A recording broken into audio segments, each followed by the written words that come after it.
Good afternoon to all. On behalf of PG and Research Department of Mathematics, DG VAISHNAV College, I welcome everyone to the national level faculty development program on promising success through inclusive development. 7th day program. We will start our session with Tamil Thai Valthu, followed by college prayer.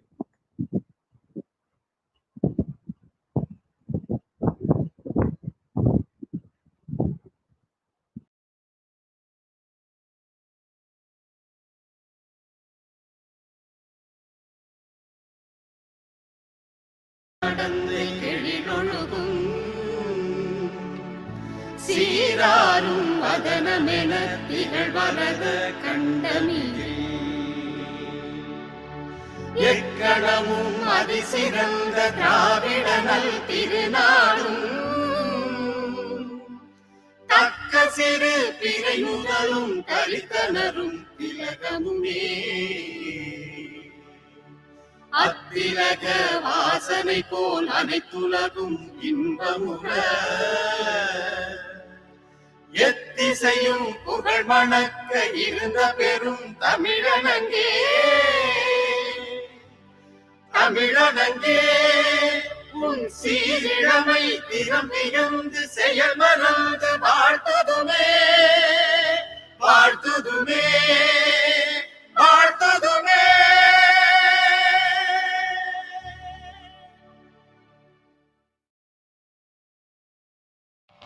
सत्यव्रतं सत्यपरं त्रिसत्यं सत्यस्य योनिं निहितं च सत्ये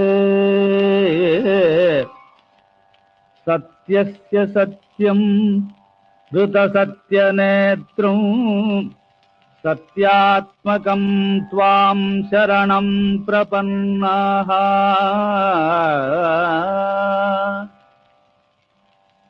वाणी गुणानुकथने श्रवणो कथायां हस्तौ च कर्मसु मनस्तव पादयोर्नः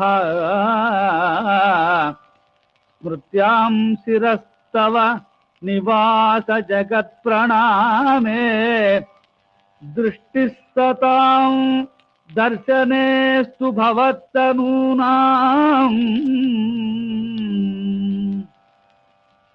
नमो भगवते तस्मै कृष्णायाद्भुतकर्मणे रूपनाम विभेदेन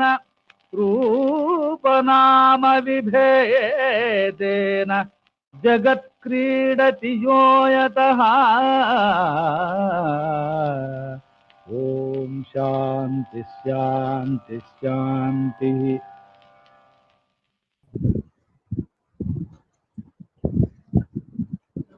I am very honored to introduce our resource person, Dr. M. Muraliganam, Associate Professor, Head, Postgraduate Department of English, DG VAISHNAV College, Chennai.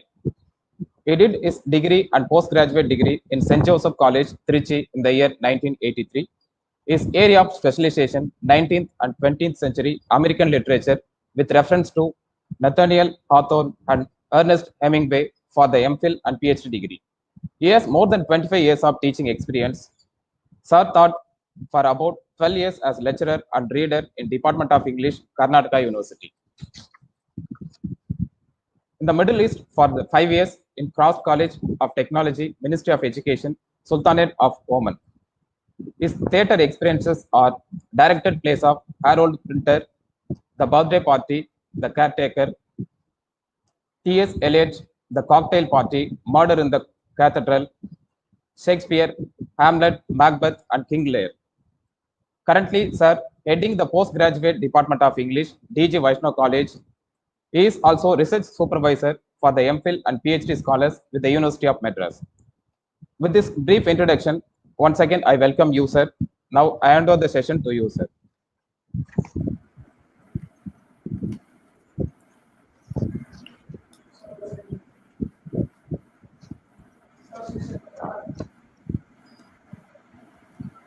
Good afternoon to one and all. I hope I am audible. Yes, sir. Audible, sir. Sir, please share your screen, sir.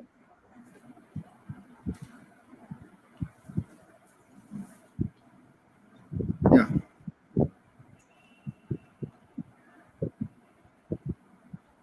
Sir, your screen not visible, sir. Yeah, it's coming. Oh, okay, sir. Is that all right? Can you see it? Yes, sir. Now visible, sir. Right. Sir, full So screen good view, sir. afternoon. Right. Slide Yeah. full screen view, sir. Okay. Right. That's okay? No, sir, not changed in full screen, sir. Yeah, I have changed it to full screen. Slide view, sir. Slide view, sir. Press F5, sir. Slide Yeah, I view, pressed sir. that. I pressed that F5 only. For Sir, me, but for we me, are it's the seeing full all the- screen. Yes, sir. We need full screen, only one slide, sir. Are you seeing it now as the full screen? Oh, okay, sir. But we are seeing the not in full screen, sir.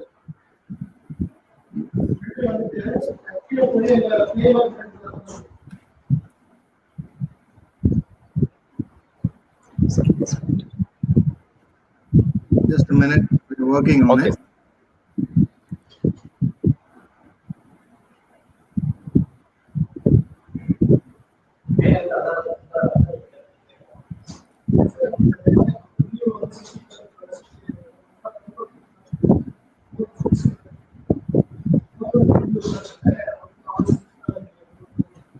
Now are you getting it? Yes, sir. Screen visible, but not in full screen mode, sir. And now? Now are you No, seeing sir. it in full screen? No. No, sir, not in full screen, sir.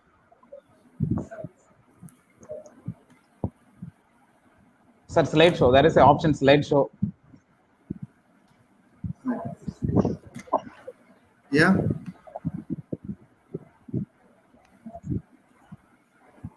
Sir, you have to share screen again, sir.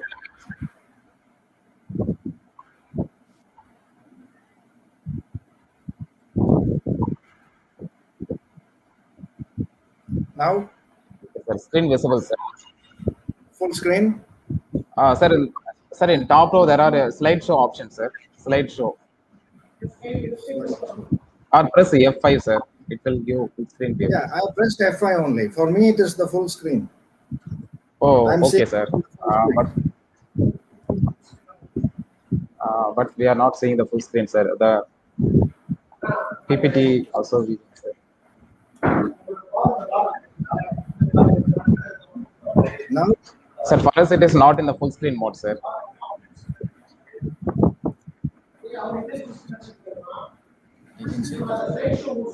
Sir, there is an option slideshow, sir. The top row, sir. Home, insert, slideshow. Okay. Yes, sir. Yes, sir. Slideshow. From beginning, sir. From beginning. First, sir. From beginning. Sir, next. Below. Yes, sir. From beginning. Yeah, now we are beginning. I put the beginning. Yes, sir. Now Oh, are okay, you getting sir. it? Now is it come? No, sir. No changes, sir. Still, we are seeing the same, sir. Maybe I'll go out and come back. Okay, sir. Right.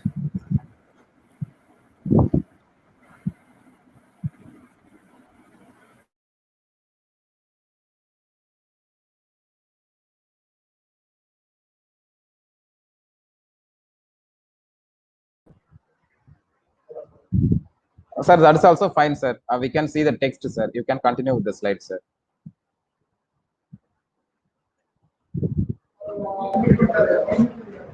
Sir, your audio muted, sir.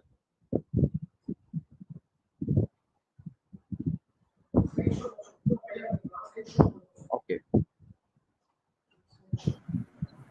Sir, now how to change in slideshow, sir. Slideshow from beginning. Okay. Now, Sir, still no changes, sir. still no changes. No changes, sir. We are seeing left side slides also, sir. The next slides also. Now, Now is it a problem? Are you seeing it clearly? Sir, text visible, sir. This is okay, sir. You can continue the same format, sir. I think we'll continue with that. Okay, sir. You can continue, sir. Okay, okay, sir.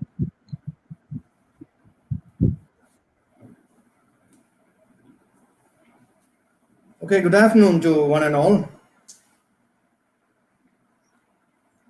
Yeah, and thank you for those words of introduction, Dharmal. I'm indeed pleased to be addressing faculty in topics related to development and practice. In fact, when my friend and colleague, Professor Venkatraman, invited me to share a thought with young faculty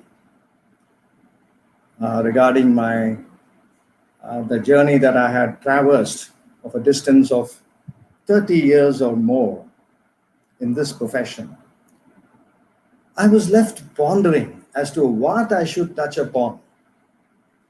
And then all of a sudden, it occurred to me that I could possibly go back to the basics, or what helped me to smell success and carry that personal pride of being member faculty, which I intend sharing with you today. Well, as you can see it, you are here because you want to be here. Not that you are pushed into being here. And when I say here, what I mean is not the venue or the platform as such. Your choice of the profession. You'd wanted to be faculty, and now that you are, what do you propose to do to survive and excel? Survive first and excel. Well, regarding, as you can see from my topic, it's motivating the motivator. It is clear enough. Regarding the theme of my presentation today, keeping in mind the numerous speakers who had vociferated on a range of topics, I had decided to restrict myself to 3 very pertinent topics, which I felt was absolutely relevant and important today. And also in order to avoid needless repetition. So the topics that I would be touching upon in the course of my presentation would be: 1, the need for an existential approach in our profession. And 2, the importance of self-confidence, self-motivation. We'll look at some of the very brief definitions of these concepts, and then we'll try and relate it to some of the theories that exist in their context. Theory is necessary for application.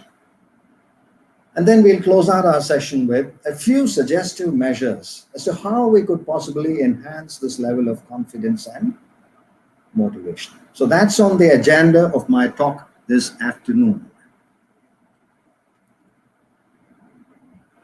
So let me begin straight away by asking 3 very simple, relevant, and direct questions, which we need to really be asking ourselves in this profession.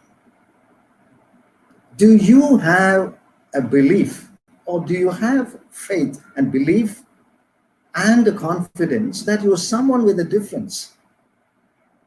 That's question number 1. 2, do you know that you are bound to succeed no matter what? And 3, do you know what motivates you? Do you know what keeps you going? Do you know what makes you tick? Can you tap the motivation that you see in other people?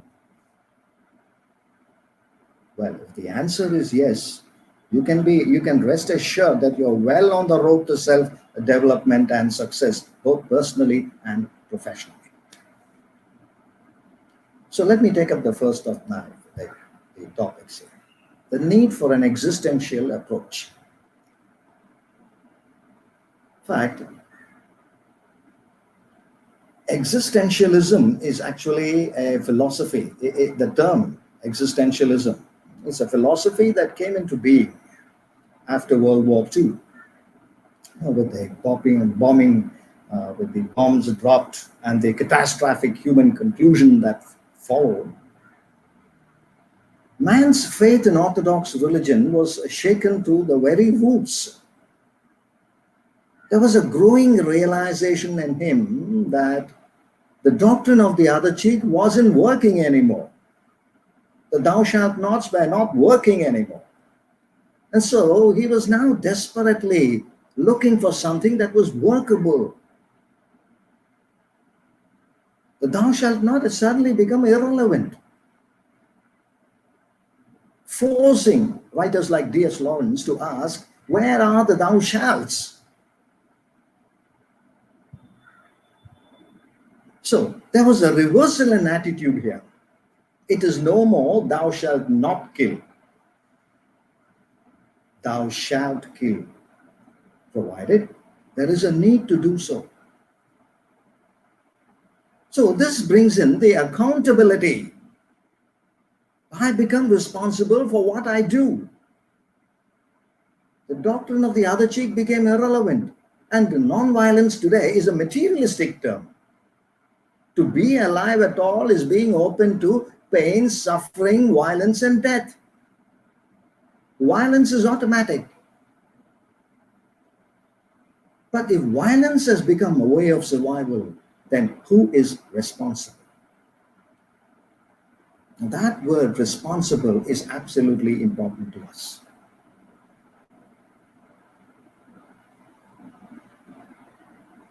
Why am I living? Not because I'm born.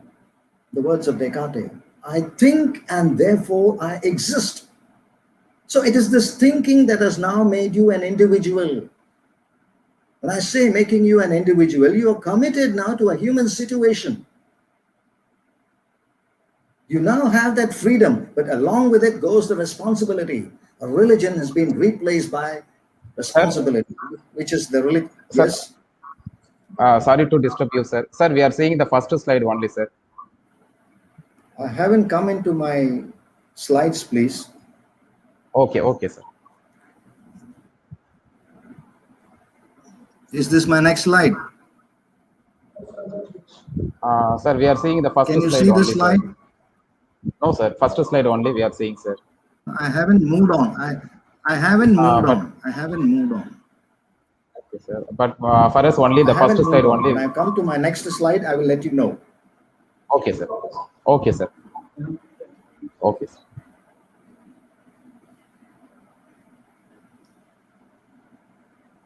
Can you hear me? Are you hearing me clearly? Are you hearing me clearly? Yes, sir. Voice audible, sir. Clear, sir. Yeah. Then just leave it there. When I come to my slide and change it, I will ask you. Please do not intervene. Okay, sir. Okay. So, I'm not alive because I'm born. The words of Descartes, I think and therefore I exist. So when you start thinking, then you are an individual. You are an individual who's committed to the human situation. You are accountable, you are responsible. Responsibility has replaced religion. Responsibility has become the 20th century religion. And why am I talking about it here? Why am I vociferating this aspect? Because that is where we need to start as faculty.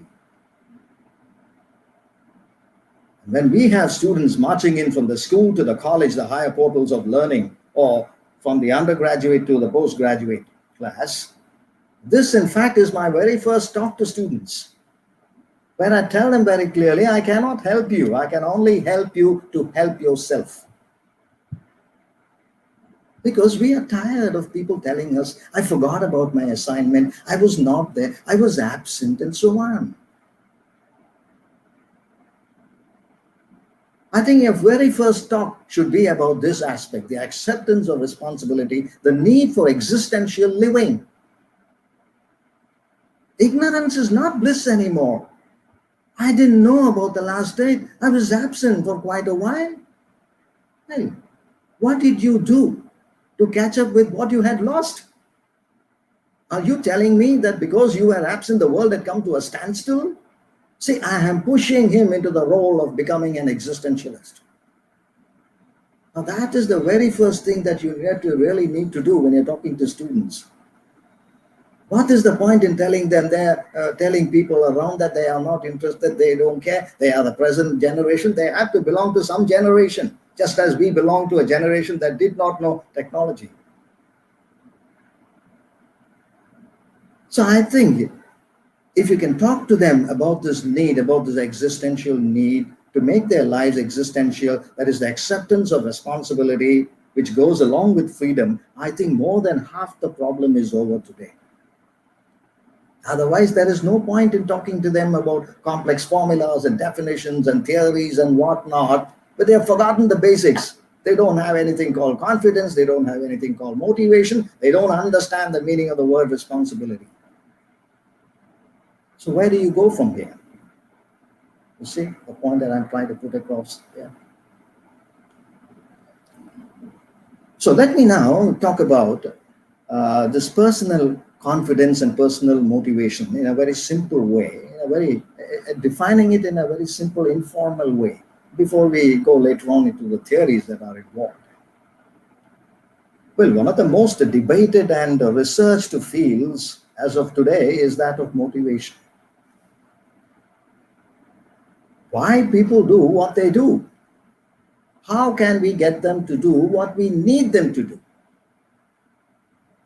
Because if we can understand how and why people are motivated, then we can get them to do their very best. Because if people are motivated to be successful, to achieve their goals, then they have gained a level of self-confidence. So it will be easy for them to become even more motivated. Now let me go on to the first of my slides here. Can you see the slide, please? Hello, can you see my slide, please? Sir, first slide we are seeing, sir, now. Job satisfaction? No, sir, not visible, sir. Not visible. Just hold on. Yes, sir. We are seeing the first slide only.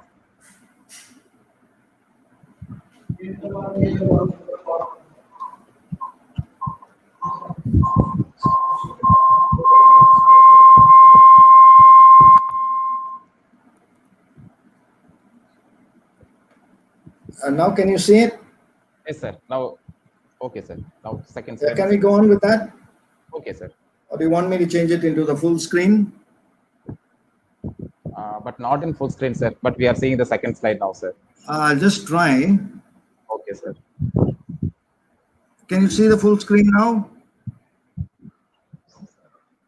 No, sir. We are not seeing the slideshow mode, sir. But text readable, sir. You can continue with this slide. I think I shall continue with this because otherwise we will be wasting all our time only on this. Okay, sir. Thank you, sir. Yeah.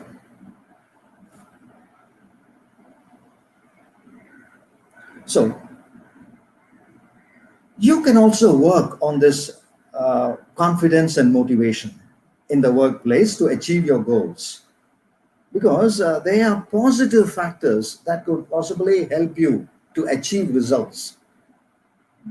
And this is what I wanted to help you understand what happens when you are motivated. First of all, there is the job satisfaction. Now look at it today. Ask people, are you really happy with your job? No, they got 100 complaints or more. You don't have time to see the end list. A person going on hopping from one job to another, what, the whole of his life he is going to go hopping? Or he's going to go through that disdain on his face? See the difference that it makes. If you can apply that motivation and confidence in your workplace to achieve goals, they become the factors that provide the positive results in your workplace. Okay, job satisfaction, the effort increases. You want to do something more. Now look at a team that is playing, a football team that is playing a match. They have scored one goal. Now they don't simply sit back and say, okay, we have scored and that's fine. They try to increase the lead, make it 2-0 or 3-0. Yeah, that is what happens with us as well. The effort increases. the drive is created, the potential can be utilized, people are sure to fulfill their role. What I'm trying to say is you don't need any needless supervision. You give some work to a person and then go around and find out whether that person has completed that task or no, or to spy on that person whether he's doing it properly. So what's the point in giving that work to that person if you don't have confidence he's going to do it?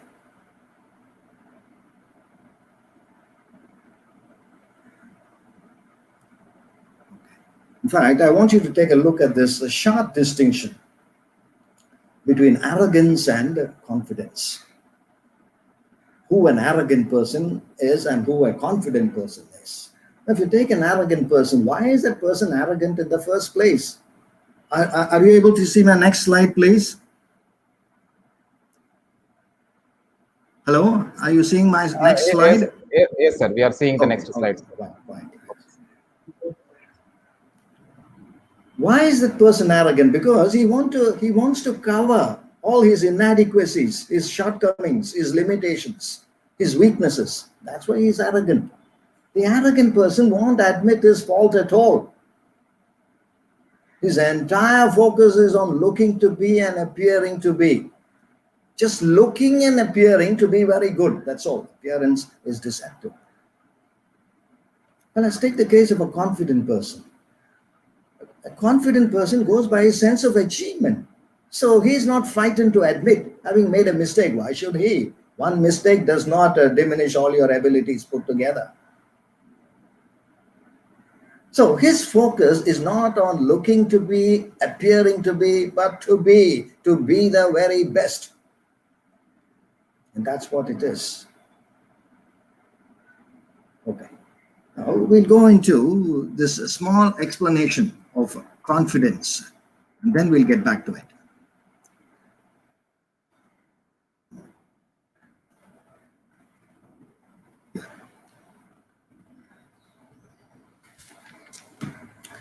All right, we'll take up first personal confidence and try to explain it, and then move on to personal motivation and try and define it in our own way before we get deeper. We need to understand this term properly.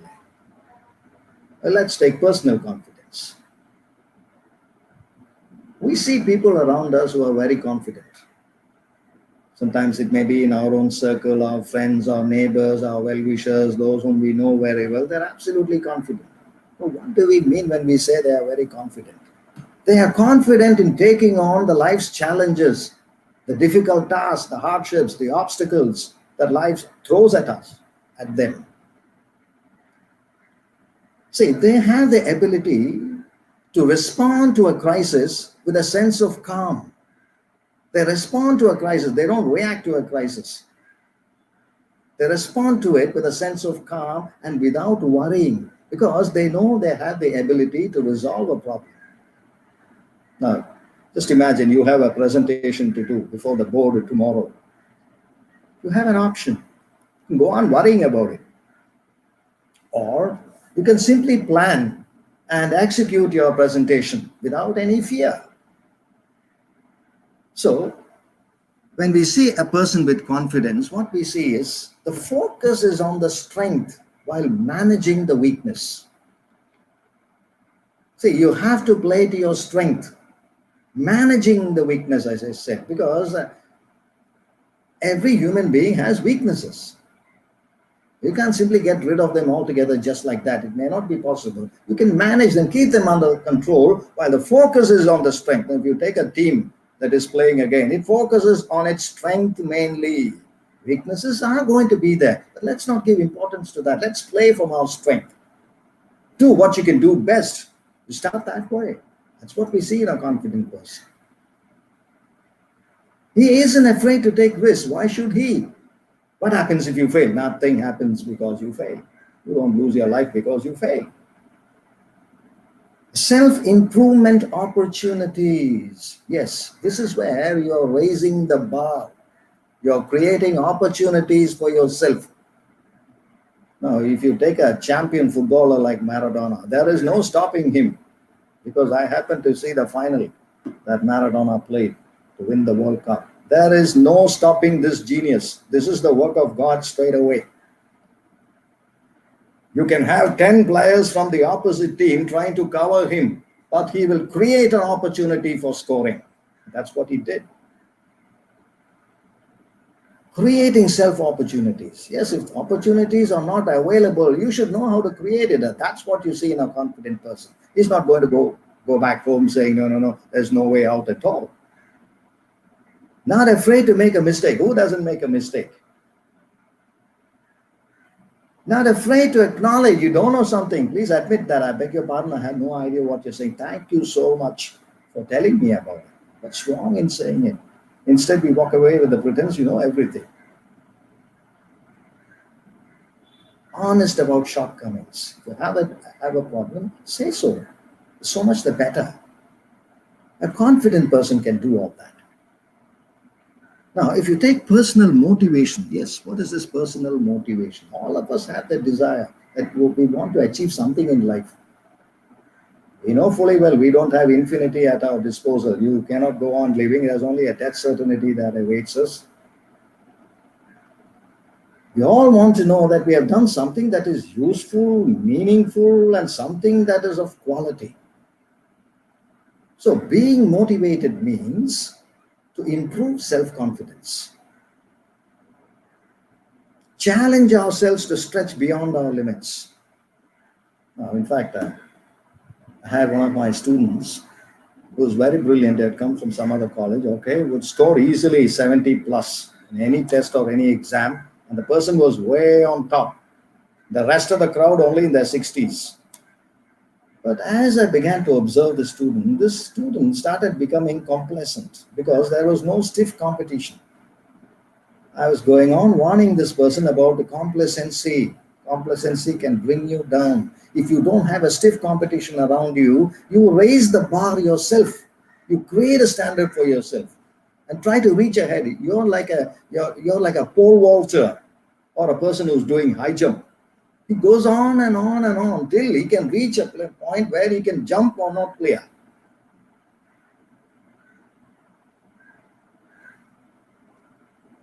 And to reward ourselves for reaching goals, that is that feeling of well-being.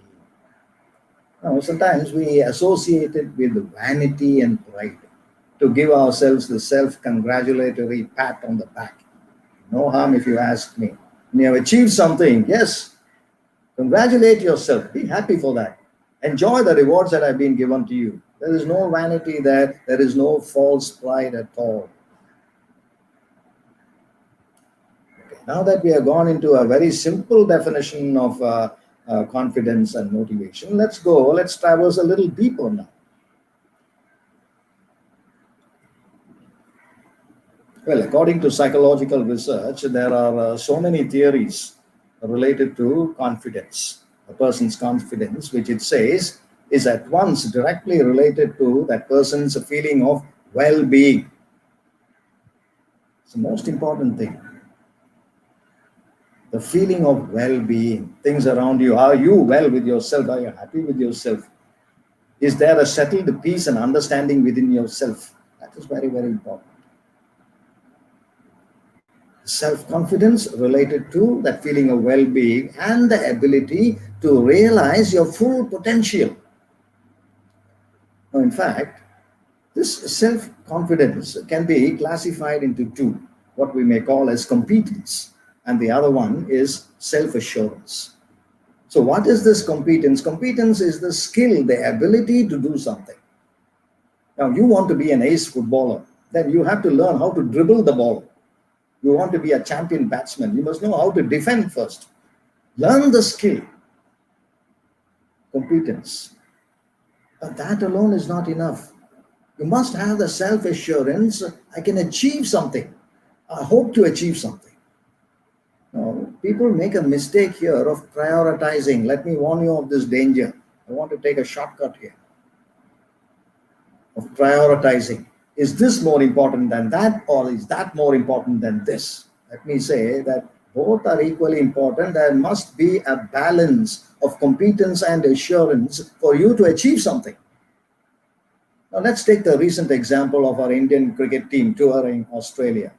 What happened there? Didn't they make history? After all, it was only a second 11.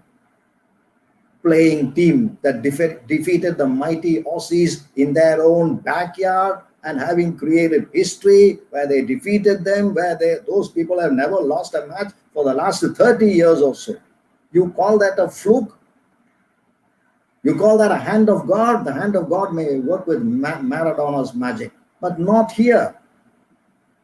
These were people who were absolutely skilled and had that assurance that we have to win. They have to win to be in the team permanently. After all, they were only standbys. This is a God-given chance for them. The ability combined with that self-assurance saw them gain victory. Or how else did that happen? It was no fluke. So let's understand that also very clearly. Competence plus assurance. Okay.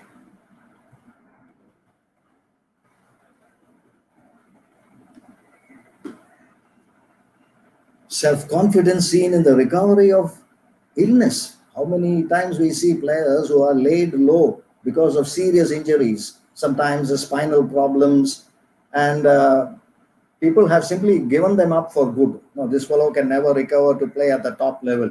And he proves everybody wrong by coming back. How did that happen? By fluke?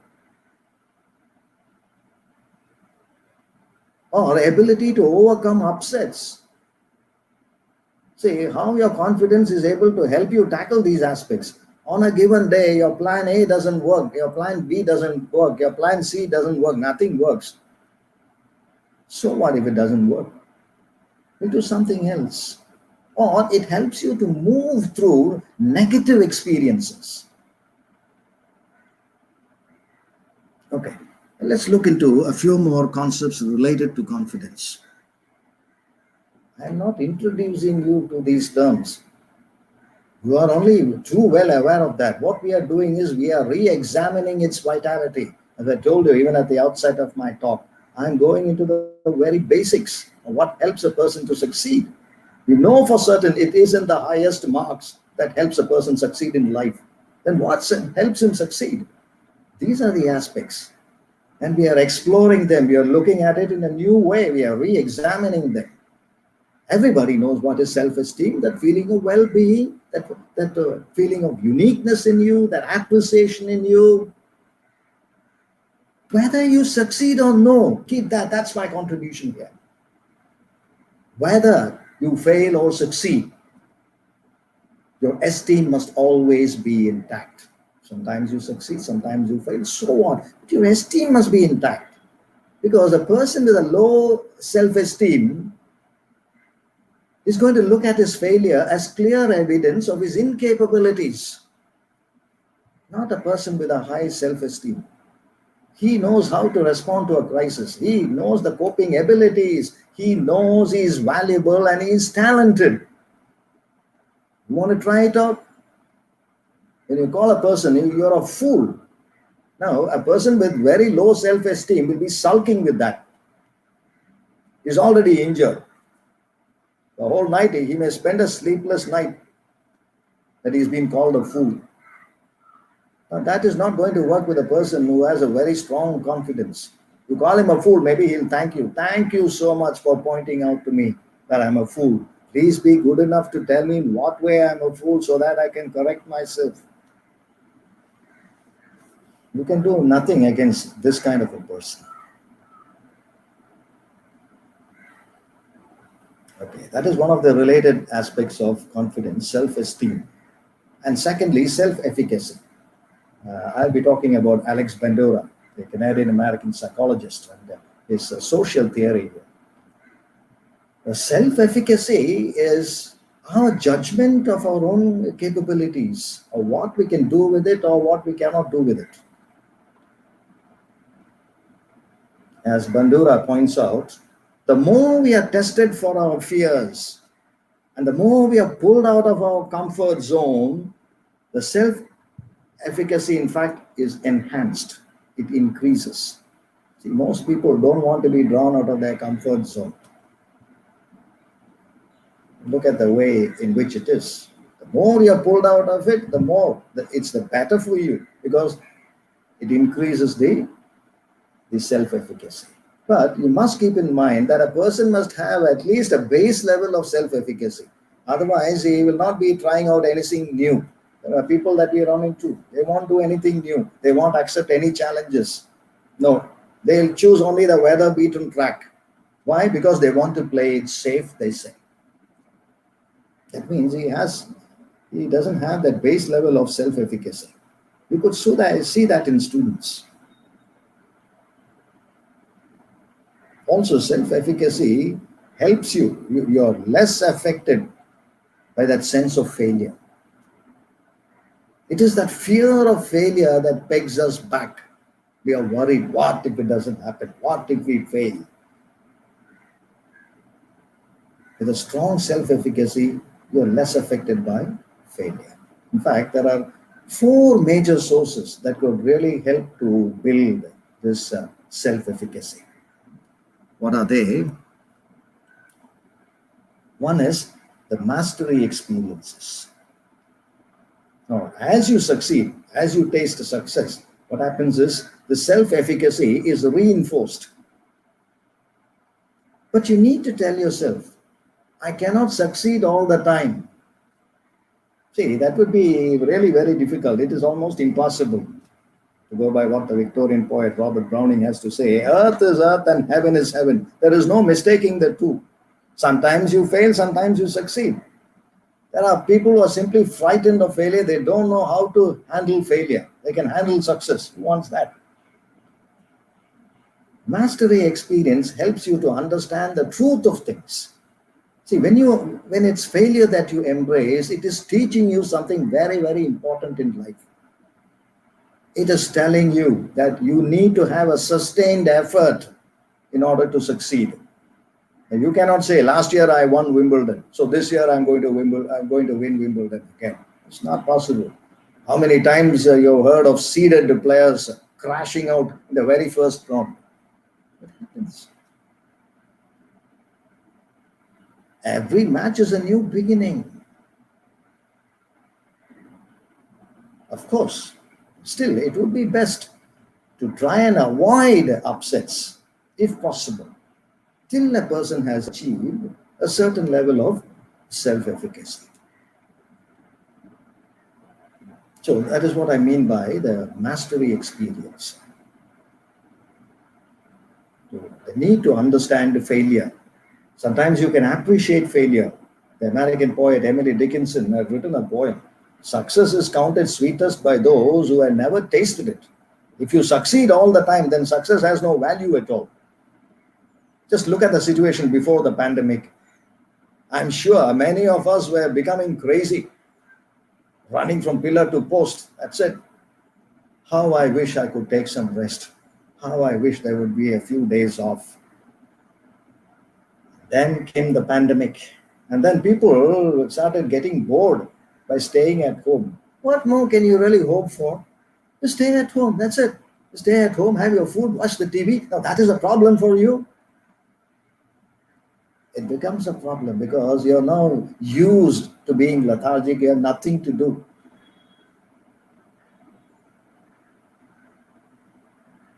So that's the importance of the mastery experience, which is helping you to understand and appreciate. Treat failure, give the same importance to failure. Don't sweep it under the carpet because you're bound to fail now and then.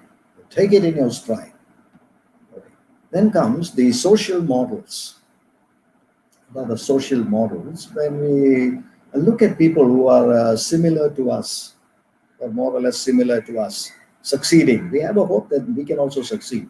You look at your friend succeeding, you feel, why can't I succeed? You see your neighbor succeeding, you feel, why can't I succeed? Although there is the vice versa also.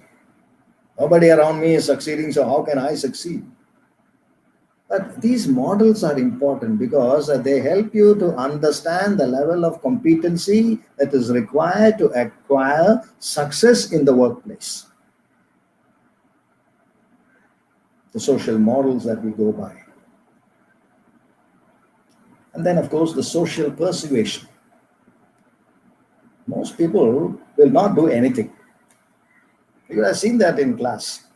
They won't do anything. till they have developed some kind of a faith in their own ability to do so. Let me speak from my own experience here. I am their public speaking tutor, especially dealing with those students who come straight from the school and into the college.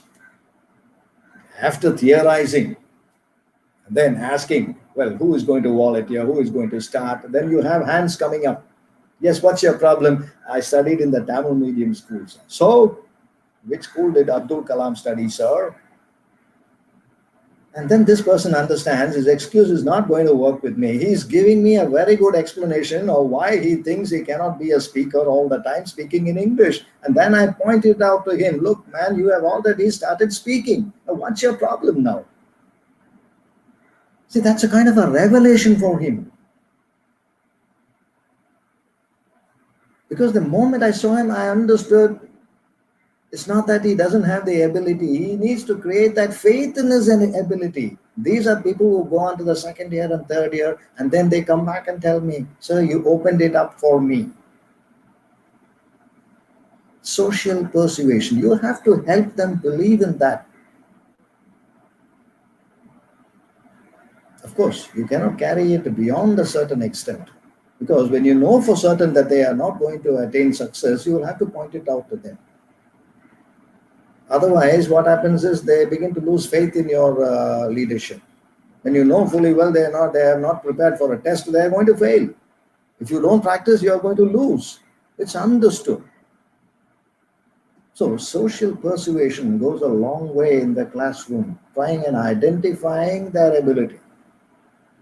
They may not know it. Don't blame them, because what did they do in school? I don't know what they did in school. They never even spotted this person.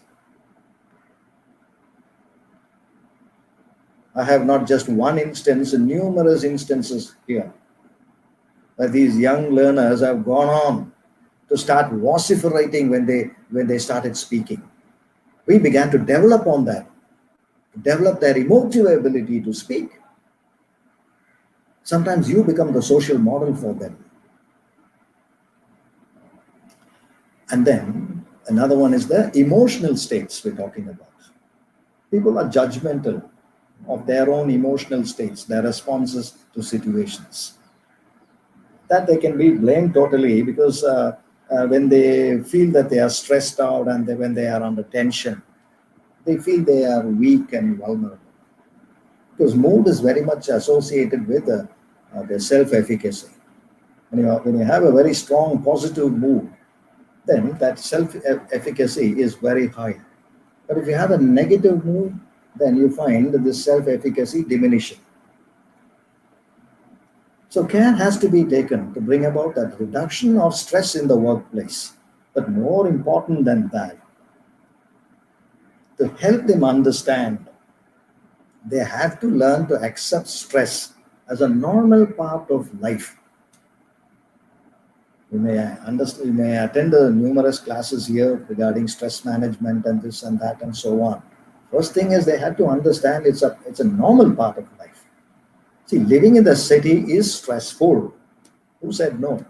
Your commuting is a big challenge every day. There are so many related problems. What's the point of saying that life in the village does not have so much of tension, you don't have so much of stress? But life in the village does not afford you your profession.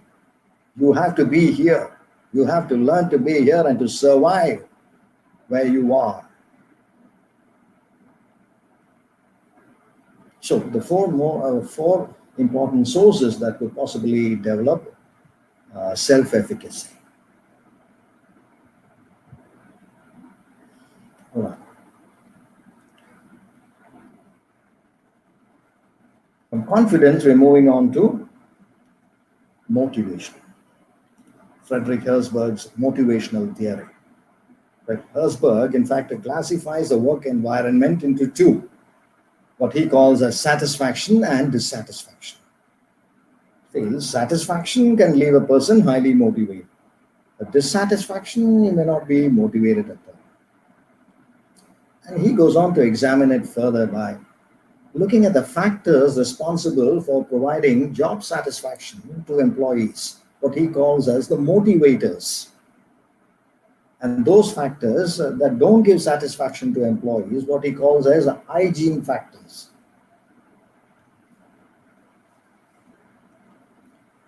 So what are these hygiene factors? Hygiene factors cannot help you to remove dissatisfaction. It cannot simply replace a dissatisfaction. But if you get rid of these hygiene factors, it can lead a person to become emotionally, or it can become more demotivated. And that is a problem. And Herzberg argues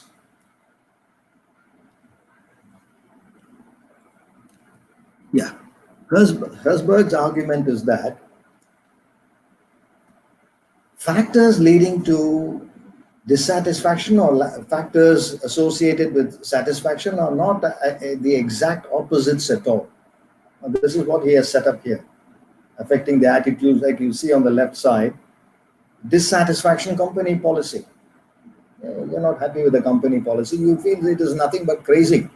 They haven't understood the situation at all. It can lead to, who's going to change it? You don't have the power to change it at all. It's the company policy. Like a soldier. A soldier is taught to obey an order, not to question an order. When you feel that the company policy is foolish, is not getting you anywhere, naturally, dissatisfaction. Supervision, constant supervision. Have you done this? Have you done that? Now let me see how well you have done it. Work conditions, so very poor. No flexibility at all. What happens if a person is a little late? He's marked absent. Few minutes, a person is marked late. Go back. Improve human conditions, working conditions. See, it leads to dissatisfaction. And look at those aspects related to satisfaction. Achievement.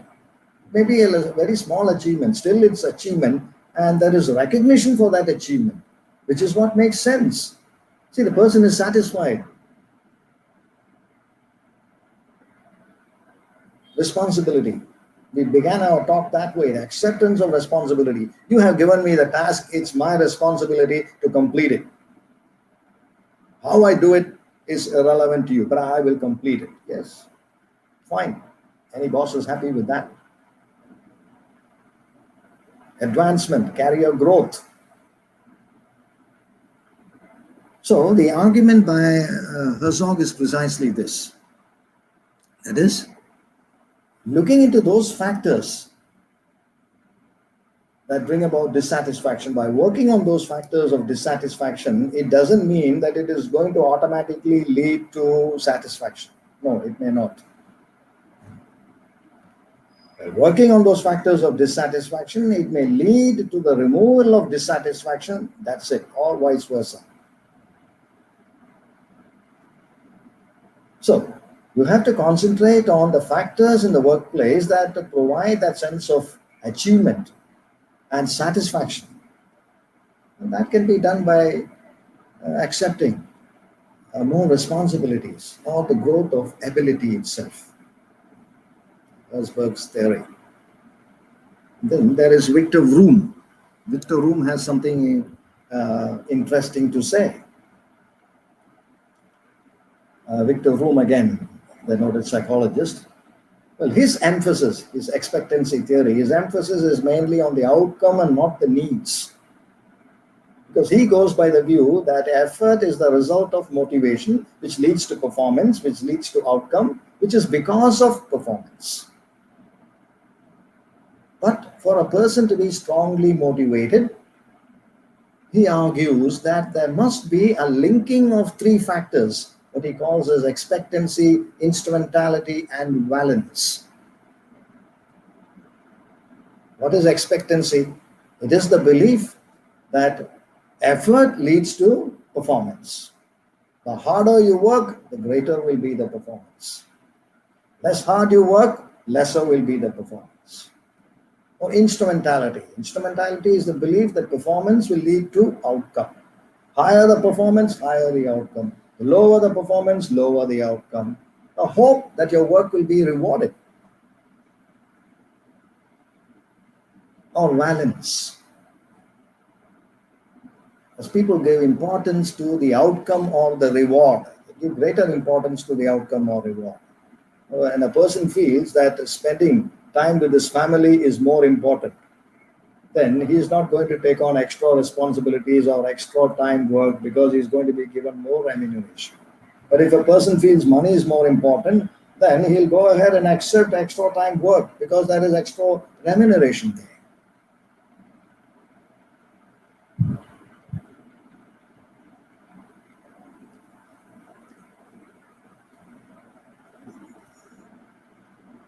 And one more I would like to look into here, that is McClellan's need-based model. It's again all associated with motivation. Looking at different theories here so that we can use our own force of application.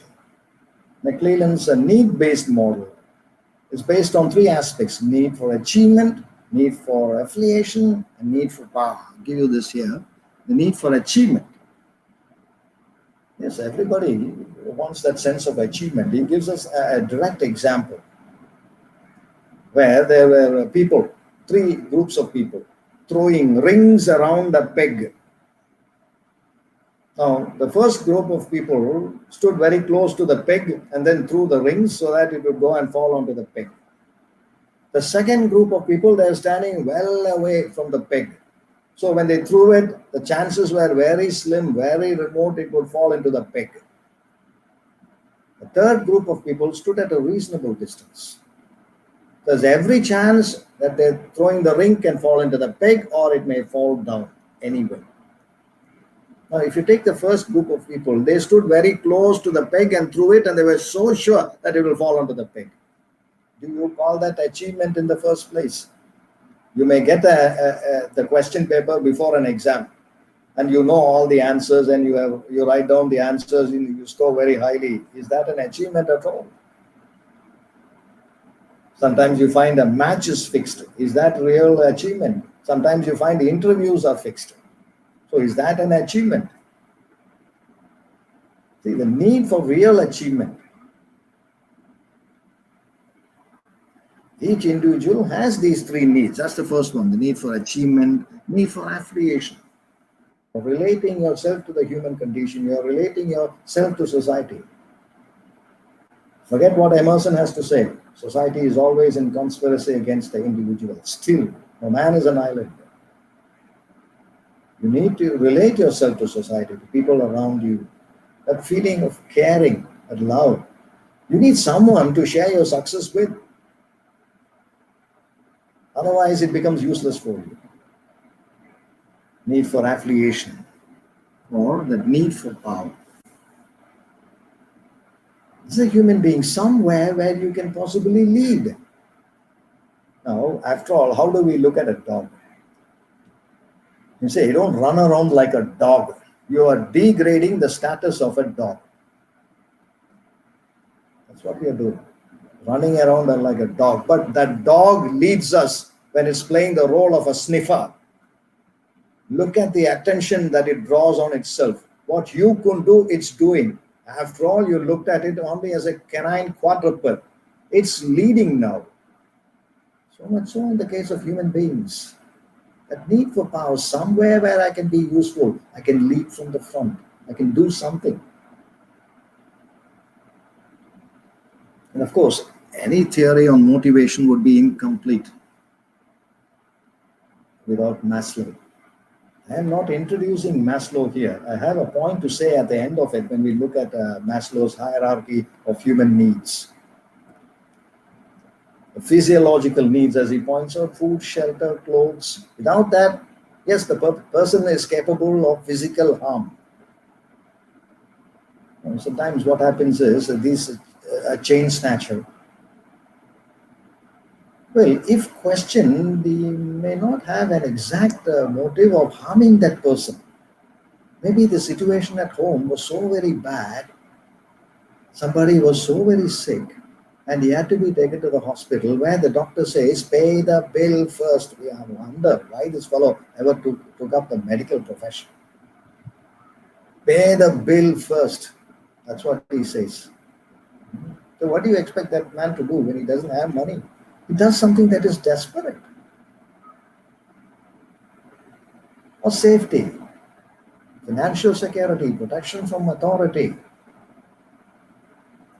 love and belonging, that feeling of being cared, your family, your circle, your friends,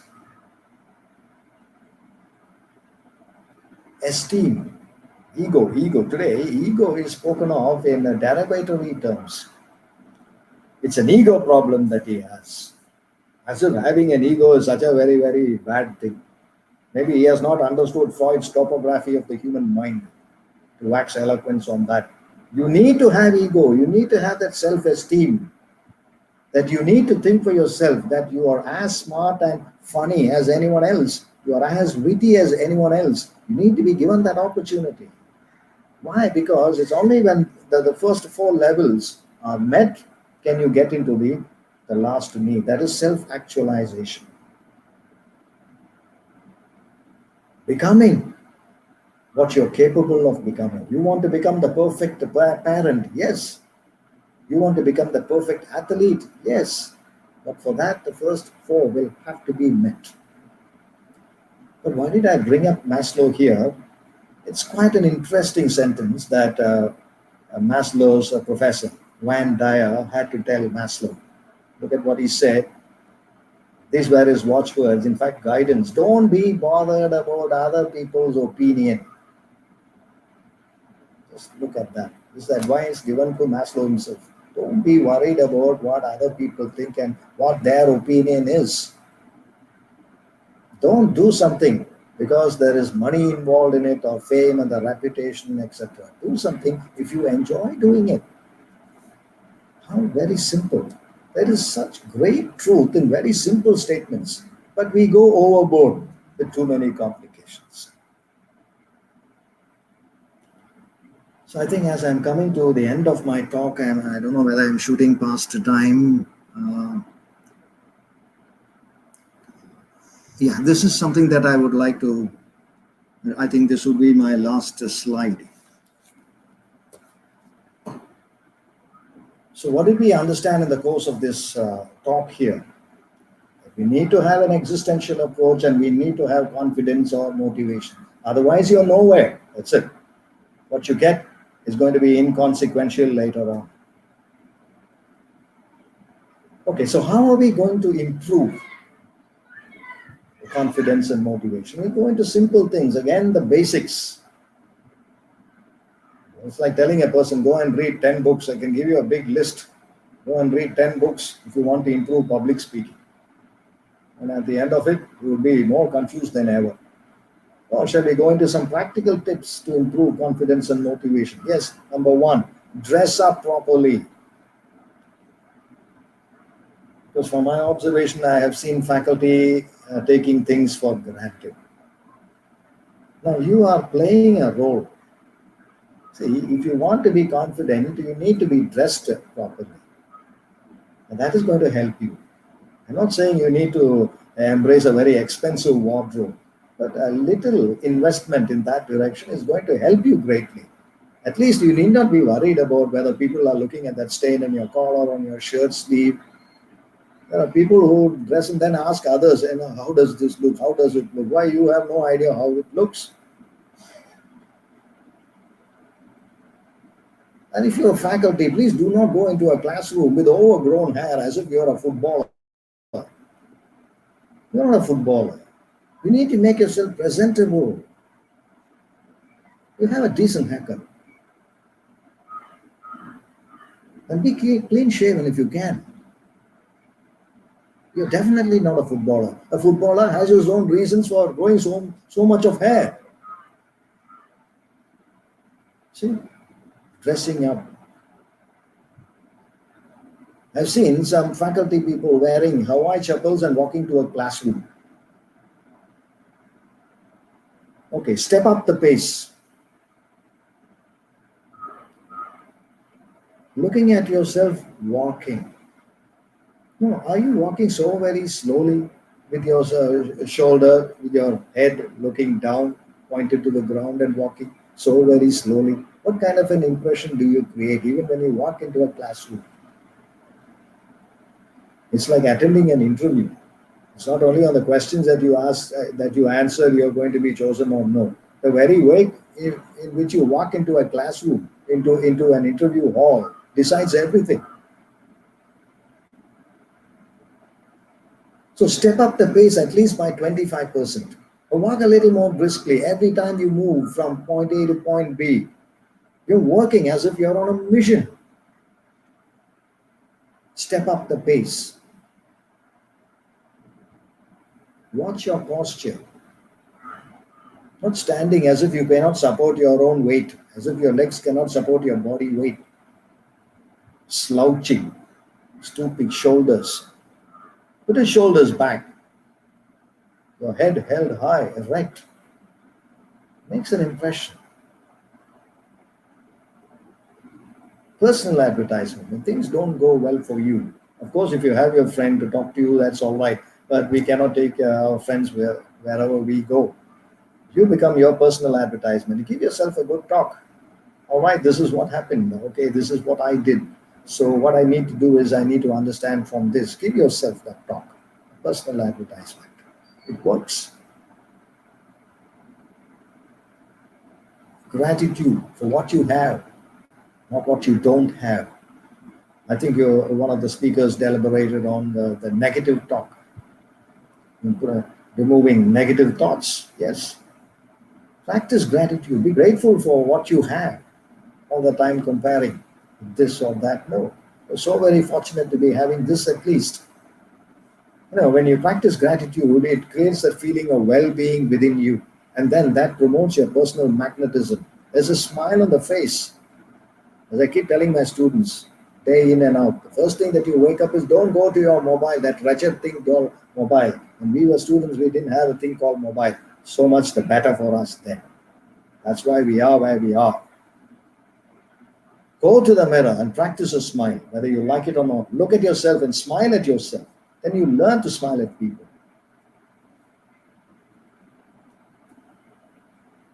Paying people compliments. It's a very good way. Normally, we are used to talking behind someone's back, trying to ridicule people, trying to find fault with people. Pay compliments, because that will promote that feeling of well-being within you. See, the greater that feeling of well-being within you, you are becoming more and more confident. You're learning to smile, and smile attracts, not the scowl.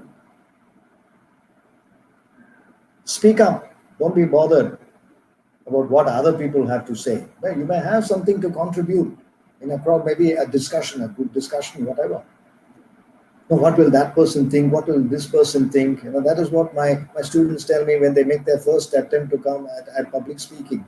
So that person is smiling at me. Why he shouldn't smile at you? Be happy, he's not frowning at you. Return the smile. So much the better for you. When you started smiling, you're feeling better. And you're going to say those words. So pay people compliments. Appreciate them. They're a small thing. Yes, you did a very good thing. It's all right. Even if you have lost, it's okay. You did well. Exercise. I keep asking my students, what do? You come in the morning and then you go back in the evening and you tell me you went into the library. What else do you do? I'm not worried about what you do at the campus here. Tell me what you do otherwise. Nothing, so I just go and lie down. Or I may read for some time, or I may watch TV. That's it. No, we were certainly not like these people during our days. Exercise, do something for yourself. Again, it promotes that feeling of well-being within you. You feel healthy, you're already looking better. You're going to look confident next. Look energetic. And pursue your passions, whatever they may be. Every day. I make it a point to ask my students, do you have any hobby? Yes, sir. What is that? Whatever it is, it may be gardening. Okay. Are you doing consistently every day, some 10 minutes? Oh, I like singing. Oh, are you practicing singing every day? Oh, no, tomorrow is a test. So what if tomorrow is a test? Pursue your passions regularly. And most important there, stop the negative talk. Negative talk, don't be bothered about it. Look at how you can resolve the problem. Focus on being positive. What's the point of saying, I'm so very stupid? So you don't like yourself. I'm so very stupid. How can you change that now? Change that sentence if you can. I'm so stupid. All right, I made a mistake. Next time I'll be careful not to make that mistake. God, I'm totally hopeless. Change that if you can into something that is possible. I hate this place. That's what they say. Many in their workplace. I hate this place because something went wrong in the workplace. How could you change that? All right, it's been a little difficult for me today, but that is also passing. All right, every day is not going to be the same. Every day is not Sunday, you say. Okay, that's not going to be the same. So I think if we can adopt some of these simple tips, we go a long way in improving our confidence and motivation. And combined with an existential approach, I say an existential approach, throw it back to the students in the classroom. When you give them their responsibility and the freedom, you're giving them so much, much more than what all the books can. Leave it to them to decide. Why should you be deciding everything? Are you going to decide what they're going to have for breakfast? Well, I was introduced to you as having served in the university. From my experience, let me tell you, well over a decade, I never carried the attendance register with me. And that brought me into a conflict with the vice chancellor. I told him straight on his face, I don't believe in wasting my time taking attendance, sir. They are given the option. They can listen to my lecture for an hour, or they can go to the library and spend 3 hours there researching.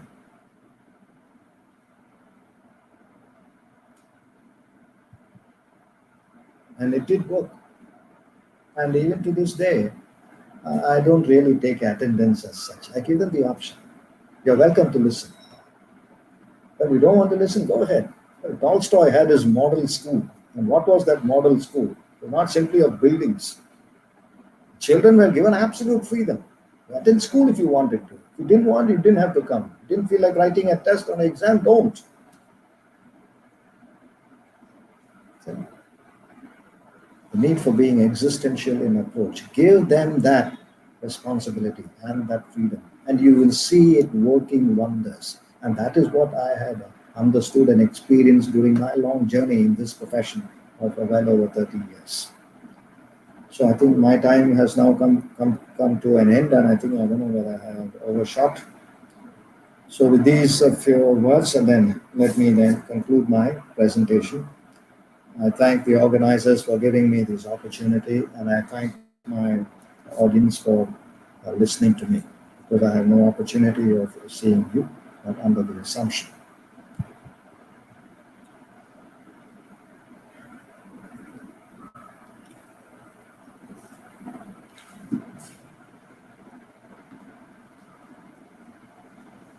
Hello?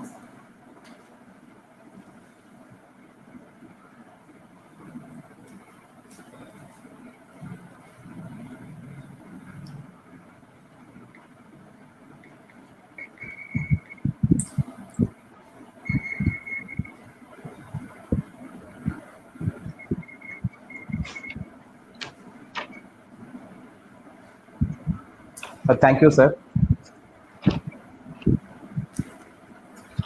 Hello? Yes, I have concluded my session. Okay, sir. Thank you, sir. Yeah. Okay.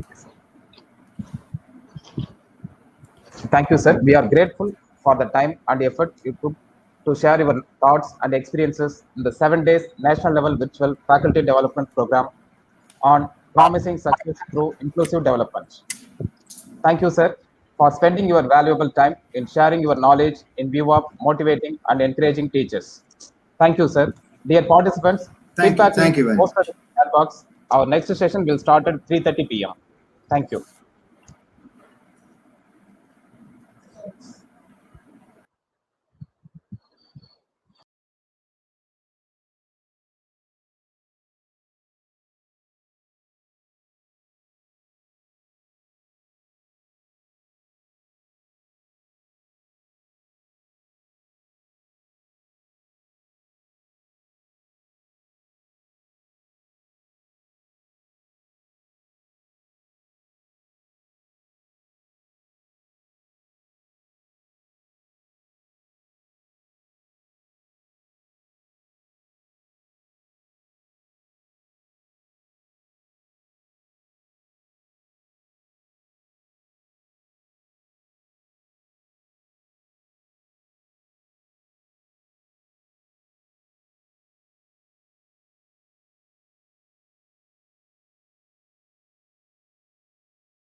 Good afternoon, ma'am.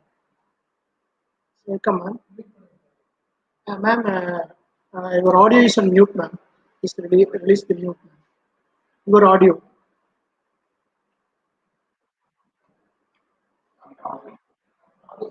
Ma'am,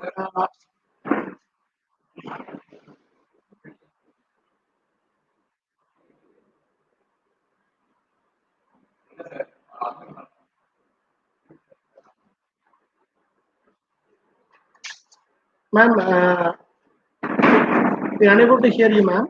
Please unmute your button. There is a down, there is a mute button is there. Please click one time, ma'am.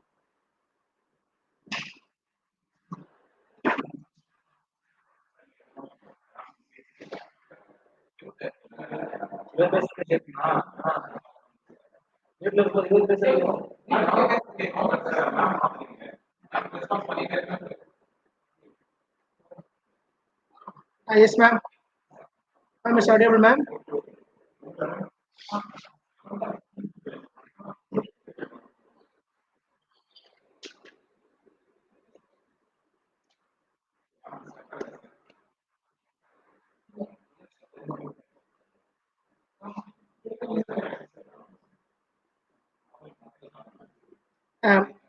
Ma'am, again it's unmute, ma'am. திரும்ப water sir கேக்குதா but ma'am unmute பண்ணவே இல்லையே ma'am again you unmuted ma'am please ma'am unmute ma'am please ma'am unmute பண்ணுங்க ma'am ma'am கீழே பார்த்தோம்னா mute ஒரு button இருக்கும் அதை மட்டும் ஒட்டு கிளிக் பண்ணுங்க மேம் நீங்க இப்ப ஒட்டு அன்மியூட் பண்ணிட்டு மறுபடியும் மியூட் பண்ணிட்டீங்க ma'am எழுப்பிட்டோம்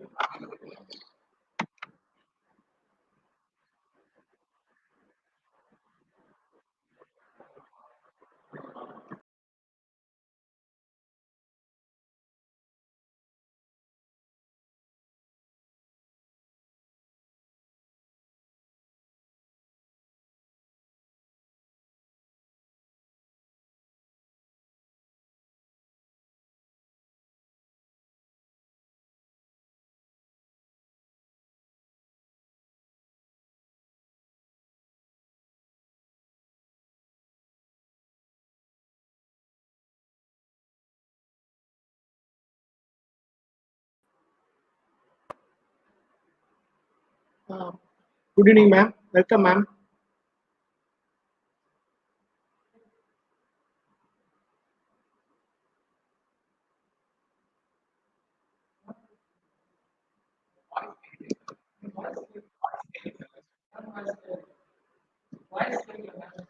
ma'am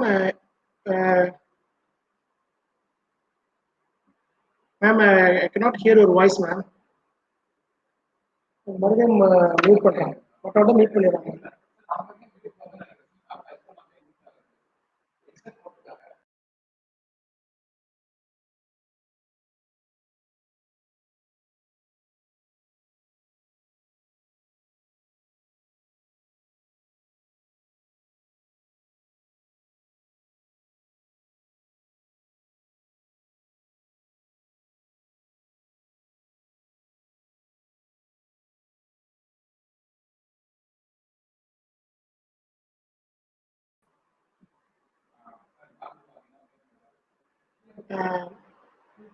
ma'am it's audible ma'am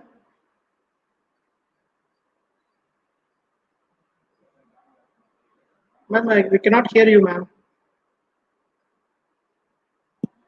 we cannot hear you ma'am yes ma'am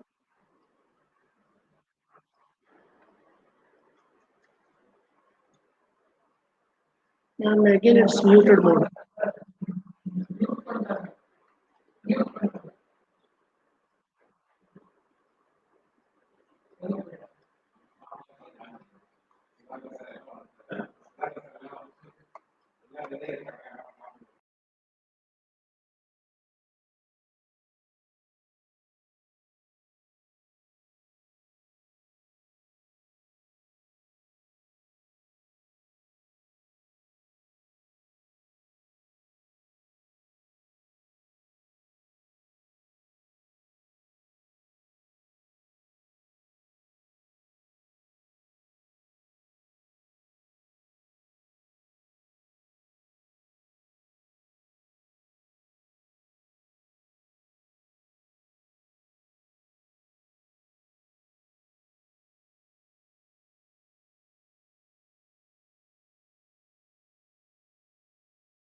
Good afternoon, ma'am. But we cannot hear you, ma'am. Voice we cannot hear, ma'am. Ma'am, voice is not audible, ma'am. Again, it is muted, ma'am.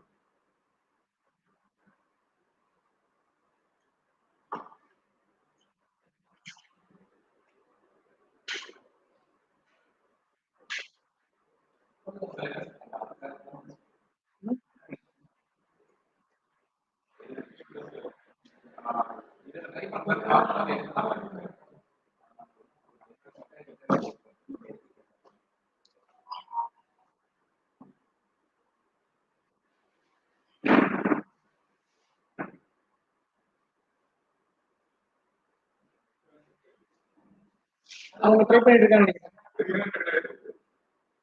ஆக்சுவலா sir வாய்ஸே கேட்கல sir அவங்க பேசுறது. மறுபடியும் அது unmute போயிருது. ஆமா.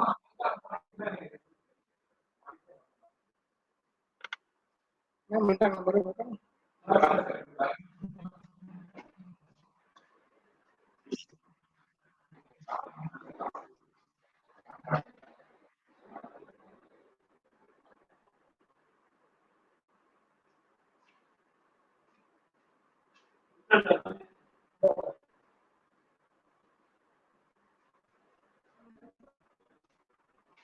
Screen வெளியே போயிட்டு சொல்லுவாங்க. ஸ்க்ரீன் ஆகும்.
Ma'am, good evening, ma'am.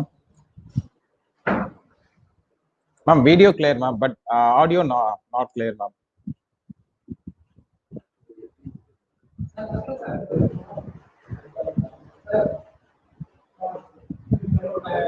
Ma'am, we can't hear your voice, ma'am.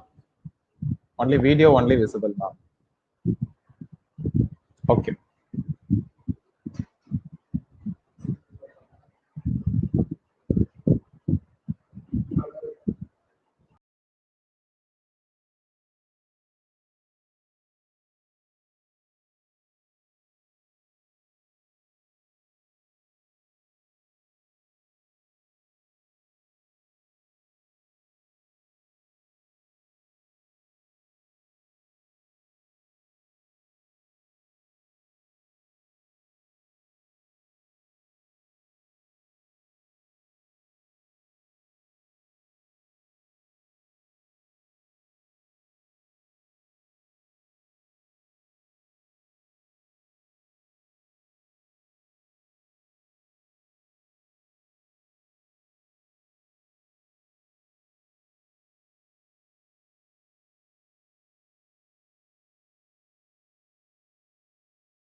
Hello, சொல்லு. Hello. Yes, ma'am. It's audible, ma'am. இது என்ன வைக்கும்? Ma'am, your video is not there, நான் ma'am. earphone போடு. அது பா-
வரல.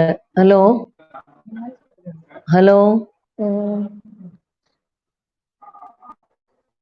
என்ன பிரச்சனை வந்துச்சு கொஞ்சம் இரு.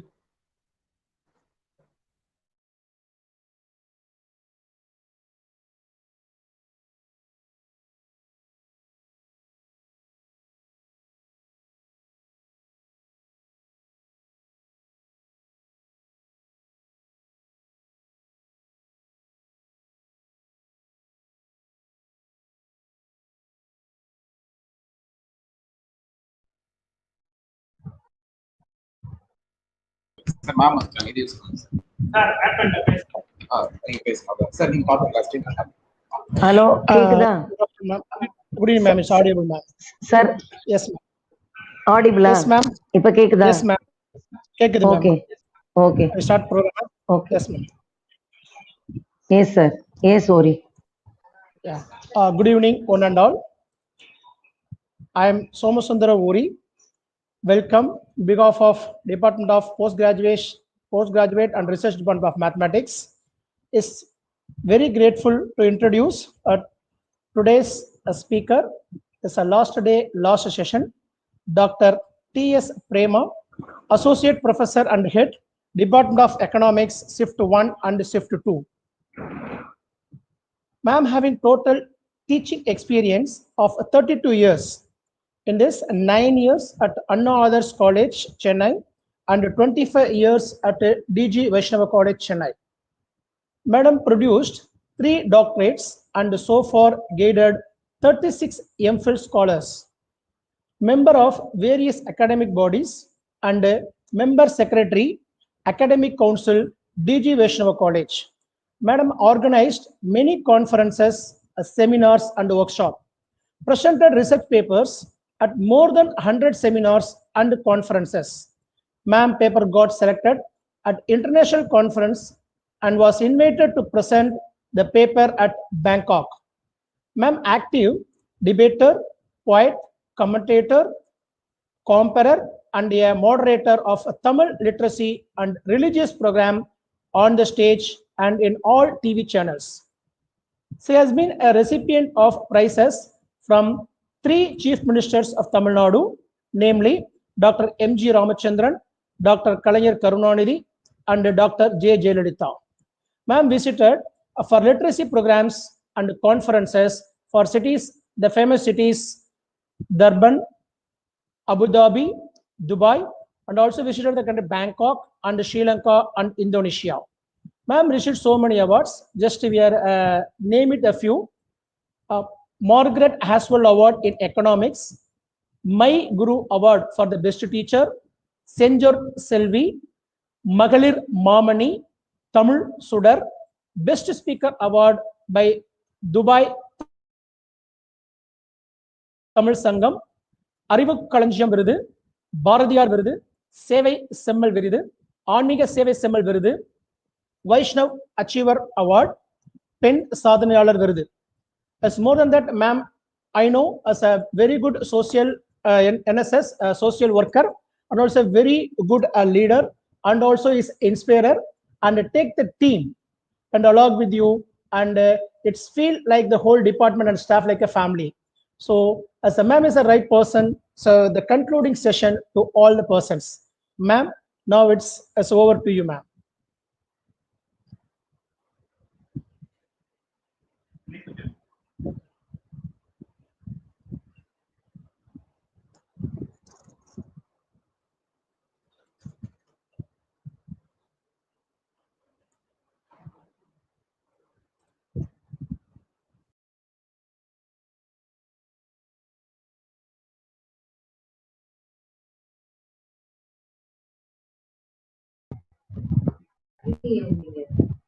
Shall I start?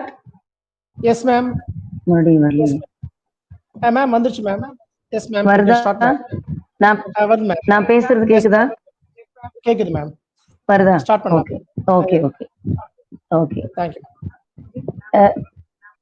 A very good evening to one and all present in this StreamYard meeting and those who are viewing this program through YouTube channel also. At the outset, I would like to place my sincere appreciation and thanks to the head of the Department of Mathematics, Dr. Venkatramanan, and his team of staff members and all those who are involved in successfully conducting this FDP program for about 1 week's time. My talk is about developing leadership qualities. I think the starting of my program itself has shown that developing a leadership quality is nothing but putting up with all kinds of difficulties and managing the crisis and coming out of it. That's what I had done even to do this program. Hope all of you would have noticed that. It is with great difficulty I was able to join this StreamYard for delivering this lecture, and Mr. Ori, Dr. Ori, has beautifully introduced me. And all these things, it goes without saying that the mathematics department has taken pains in organizing this 1 week's show. Kindly excuse me.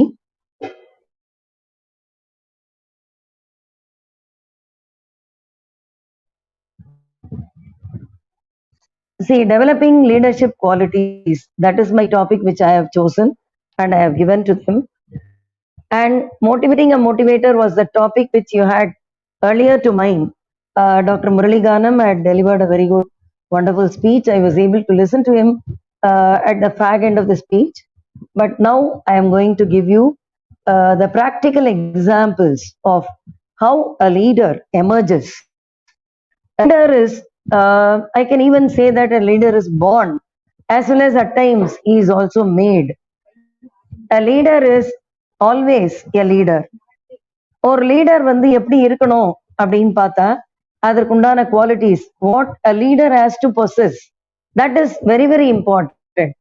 At the same time what he has to inculcate in the others, that is on the other. I am dividing my I cannot say it is a lecture because already you are all staff members. You would have been bored by giving your lectures to the students as well as sitting in this Zoom StreamYard meet for more than 6 days and this being the last session. அதுதான் சொல்லுவாங்க தமிழ்ல எப்பவுமே developing leadership qualities அப்படிங்கிற டைட்டில பத்தி பேசணும்னா நமக்கு வந்து காலம் போதாது அதை பத்தி பேசுவதற்கு எனக்கு இப்போ போராத காலம்னு கூட நினைக்கிறேன். Because at the beginning of FDP program, everybody would be very, very fresh. Your mind, your body, your spirits, everything will be in full swing. But at the fag end of it, everybody would have become tired. எல்லாருக்குமே that is called in economics, we call it as diminishing marginal utility. After a certain point, whatever is consumed by you, whether it is an object or it is a service or it is anything good or bad, it has got a declining tendency. It can never be emerging again. So I am standing at that critical juncture and giving you this lecture. I don't know how many of you are going to really relish it, but I feel my talk definitely would be motivating you all to become leaders. Or if you are already a leader and if you have got some shortcomings, you can be able to rectify that and come out of your loopholes. That's what I'm going to do. At the outset, I think a leader, I can say in three ways. A leader is a person who knows and who goes the way he wants and who shows the way also. So மூணு சொல்லியிருக்கேன் நான். A leader is a person who knows the way. He knows the way where he has to travel and he goes in the way in which he wants to travel, he or she. And third one, he makes the other, he shows the way and makes the other follow his way. This is the main quality of a leader. I personally feel that a leader is always a leader. ஒரு லீடருக்கு வந்து என்னென்ன qualities இருக்கணும் அப்படின்னு பார்த்தா, I think I can make my speech in a bilingual way. Because நம்மளுடைய தாய்மொழியில நம்ம படிக்கிறதும் பேசுறது கேட்கறது, it has got its own impact. And Dr. Venkatramanan and his team, Dr. Ori and others have been struggling to put me on to connection to this StreamYard. So ஒரு லீடர்ங்கிறவன், I can quote this as an example for leadership quality. A leader can never become tired. See, he cannot say that I cannot do it.